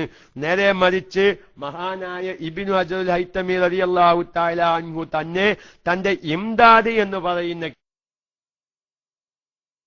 കിതാബില് കഫൻ ചെയ്തതിന്റെ ശേഷം മറമാടുന്നതിനു മുമ്പ് വല്ല നജസും പുറപ്പെട്ടാൽ ഇനി അത് വൃത്തിയാക്കിക്കോളണമെന്നില്ല, ആ നജസോട് കൂടെ തന്നെ വേണമെങ്കിൽ മയ്യത്തിനെ മറമാടാം എന്ന അഭിപ്രായമാണ് ഇബ്നു ഹജർ ഇംദാദ് എന്ന കിതാബിൽ പറഞ്ഞിട്ടുള്ളത്. പക്ഷേ ഇംദാദ് എന്ന കിതാബിലും തുഹ്ഫ എന്ന് പറയുന്ന കിതാബിലും പറഞ്ഞത് എതിരാകുമ്പോൾ തുഹ്ഫ പറഞ്ഞതാണ് പ്രബലമാക്കേണ്ടത് എന്ന സാങ്കേതിക നിയമം വെച്ചിട്ടാണ് നമ്മൾ മസ്അല പറയുന്നത്. അപ്പൊ പല ഫുഖഹാക്കളും പല അഭിപ്രായങ്ങളും പറയുമ്പോ എല്ലാ കിതാബും നോക്കി ആകത്തുക ഷാഫി മദ്ഹബിന്റെ ആകത്തുക ഇതാണ്. ഏതുപോലെ ഒരതങ്ങായി വെല്ലം നായിയായി ചുരുക്കും പോലെ ആ കിതാബിൽ അങ്ങനെ പറയുന്നു, ഈ കിതാബിൽ ഇങ്ങനെ പറയുന്നു.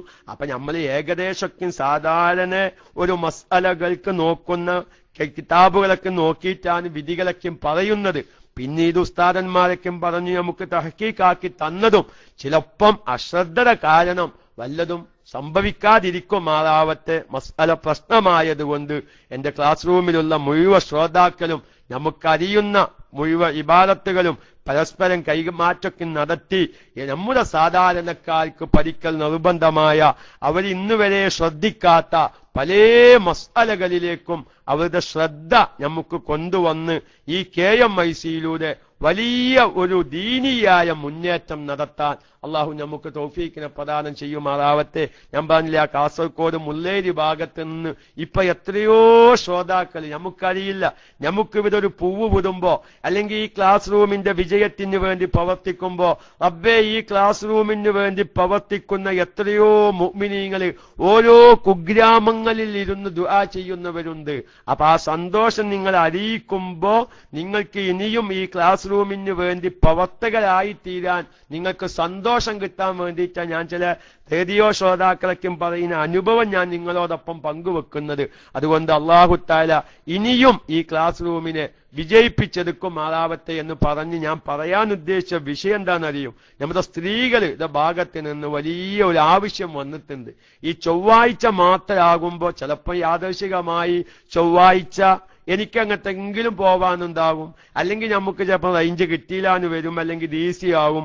ചിലപ്പം ഈ ക്ലാസ് കേൾക്കുന്ന സഹോദരിമാർക്ക് തന്നെ ചൊവ്വാഴ്ച എന്തെങ്കിലുമൊക്കെ പ്രശ്നങ്ങൾ ഉണ്ടാവും. അതുകൊണ്ട് ഇപ്പൊ ഈ മയ്യത്ത് പരിപാലനത്തേക്കും പോലെ ഒരു 5 ദിവസം ഒരു സ്ത്രീക്ക് നിർബന്ധമായും അവരുടെ ബ്ലീഡിംഗ് സമയത്ത് അറിയേണ്ട മസ്അലകൾ മാത്രം ആ ഒരു 5 ദിവസത്തിൽ അല്ലെങ്കിൽ ഒരു 4-5 ദിവസം കൊണ്ട് അതത് പറഞ്ഞ് അവസാനിപ്പിച്ച ഞങ്ങൾക്കത് റെക്കോർഡാക്കി അല്ലെങ്കിൽ എഴുതി വെക്കേണ്ടത് എഴുതി വെച്ച് ഈ ഒരു 5 ദിവസം ഒരു വൈക്കും പോവാതെ അതൊന്നും മനസ്സിലാക്കുന്ന ഒരു സാഹചര്യം KMIC സൃഷ്ടിച്ചു തന്നാൽ ഉപകാരമായിരുന്നു എന്ന് നമ്മുടെ ഫാമിലികളിൽ നിന്ന് ഒരുപാട് അഭിപ്രായങ്ങൾ വന്നിട്ടുണ്ട്. എന്റെ പ്രിയപ്പെട്ട പുരുഷന്മാരും എല്ലാവരും സഹകരിക്കുകയാണെങ്കിൽ ഒരു 3-4 ദിവസം ഒരു ഇസ്തിഹാലത്ത് രോഗിയുടെ 7 രൂപം, ആ 7 രൂപം എല്ലാവരും എഴുതി അവിടെ വെച്ചാല് അവനവന്റെ ഭാര്യന്മാർക്ക് ബ്ലീഡിംഗ് ഉണ്ടാകുമ്പോ ഈ 7 കോലത്തിൽ നിന്ന് ഏത് കോലത്തിലാണ് എന്റെ ഭാര്യക്കുണ്ടാകുന്നത്, അപ്പൊ അതിന്റെ വിധി ഇന്നതാണ്. അൽഹംദുലില്ലാഹ് എത്ര സഹോദരിമാരിലേക്ക് നമുക്ക് ആ ഒരു റെക്കോർഡോ ആ ഒരു മസലയോ എത്തിച്ചാൽ ഒരുപാട് സഹോദരിമാരുടെ നിസ്കാരം ഖളാ ആവുന്ന അവസ്ഥ, അല്ലെങ്കിൽ നിസ്കാരം സഹീഹാവാത്ത അവസ്ഥയിൽ നിന്നൊക്കെയും രക്ഷപ്പെടാൻ സാധിക്കും. ഇൻഷാ അല്ലാഹ് നമുക്ക് ചിലപ്പം ഒരു ക്ലാസ് കൊണ്ട് അല്ലെങ്കിൽ 2 ക്ലാസ് കൊണ്ട് ഈ ഒരു അപകടവുമായി ബന്ധപ്പെട്ട ഇത്തരം വിഷയങ്ങളൊക്കെയും പറഞ്ഞ് അവസാനിപ്പിക്കാൻ സാധിക്കുമെന്ന പ്രതീക്ഷയിലാണ്. പിന്നെ അടിയന്തരം മൗലൂദും കത്തപ്പെരക്കി അത് നമ്മുടെ ആദർശത്തിന്റെ ഒരു ഭാഗമാണ്. അതൊക്കെ ഇൻഷാ അല്ലാഹ് നമുക്ക് മറ്റേതെങ്കിലൊക്കെ അങ്ങനത്തെ സന്ദർഭങ്ങളിൽ പറയാം. പക്ഷെ അവർ നമ്മൾ അടിയന്തരം മൗലൂദും കഴിക്കുമ്പോൾ അവകാശികൾക്ക് എല്ലാവർക്കും സമ്മതമില്ലാത്ത കാശ് കൊണ്ട് അത്തരം ദാനധർമ്മങ്ങൾ ചെയ്യുമ്പോൾ നമ്മൾ ശ്രദ്ധിച്ചാൽ മതി. അതിന്റെ മറ്റു തെളിവുകളിലേക്കൊക്കെ നമുക്ക് ആദർശ സമയത്തുള്ള ചർച്ചകളിലും അല്ലെങ്കിൽ മരിച്ചത് തോടാൻ പറ്റുമോ അല്ലെ മരിച്ചവർക്ക് കൂലി കിട്ടുമോ, അതൊക്കെ നമ്മൾ ഇഷ്ടം പോലെ സീഡികൾ അതിന്റെ തെളിവുകളൊക്കെയും പറയുന്ന സീഡികളും പുസ്തകങ്ങളും നമ്മുടെ നേതാക്കന്മാർ പ്രസംഗിച്ചതും എഴുതിയതും ഇഷ്ടം പോലെ നമുക്ക് കിട്ടാനുണ്ട്. പക്ഷേ ഇന്നും സാധാരണക്കാരറിയാത്ത പലതും നമുക്ക് ഇത്തരം മസ്അലകളിൽ കൊണ്ടുവരേണ്ടതുണ്ട്. എല്ലാവരുടെയും അഭിപ്രായ പ്രകാരം നമുക്ക് വിഷയങ്ങൾ ചർച്ച ചെയ്യാം. പിന്നെ എന്റെ ജീവിതത്തിലെ വലിയൊരു ആഗ്രഹമാണ് ഒരു നല്ലൊരു ഉംറയുടെ ക്ലാസ്. അത് നമ്മുടെ ഒരുപാട് ICFന്റെ നമ്മുടെ ഗൾഫിലൊക്കെ ഒരു പ്രവർത്തകർ ഒരുപാട് ആളുകൾ അടക്കടക്കം ഉംറക്കൊക്കെ പോകുന്നവര് നമ്മളിപ്പോ ഈ മയ്യത്ത് പരിപാലനം വെച്ചപ്പോ പലവരും പറഞ്ഞു, ഉസ്താദെ ഇതുവരെ ഞങ്ങളുടെ നാട്ടിൽ ആരും അങ്ങനെ ഒരു മയ്യത്ത് കുൽപ്പിച്ചിട്ടില്ല.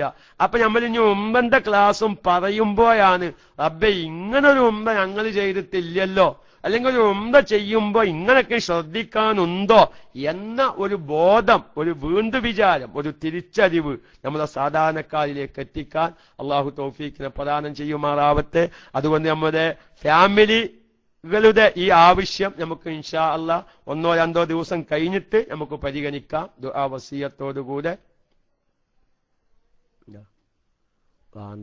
എന്തോ പറഞ്ഞിട്ടുണ്ട്, വാന്താത്തവരുണ്ടെങ്കിൽ വാന്ത, ഏതായാലും നമുക്ക് അഭിപ്രായങ്ങളെ പോലെ ചെയ്യാം. അള്ളാഹു തൗഫീഖിനെ പ്രദാനം ചെയ്യുമാറാവട്ടെ. ആരും മൈക്ക് ആരെങ്കിലും ഉണ്ട് മൈക്ക് ക്ലാസ് റൂമിൽ ഉസ്താദുമാരോ അല്ലെങ്കിൽ ആരെങ്കിലും ഉണ്ടെങ്കിൽ മൈക്കയിലേക്ക് വരാം. ഞാൻ ഏതായാലും ദുആ വസിയത്തോടുകൂടെ മൈക്ക ഊതുന്നു. അസ്സലാമു അലൈക്കും വറഹ്മത്തുള്ളാഹി വബറകാതുഹു.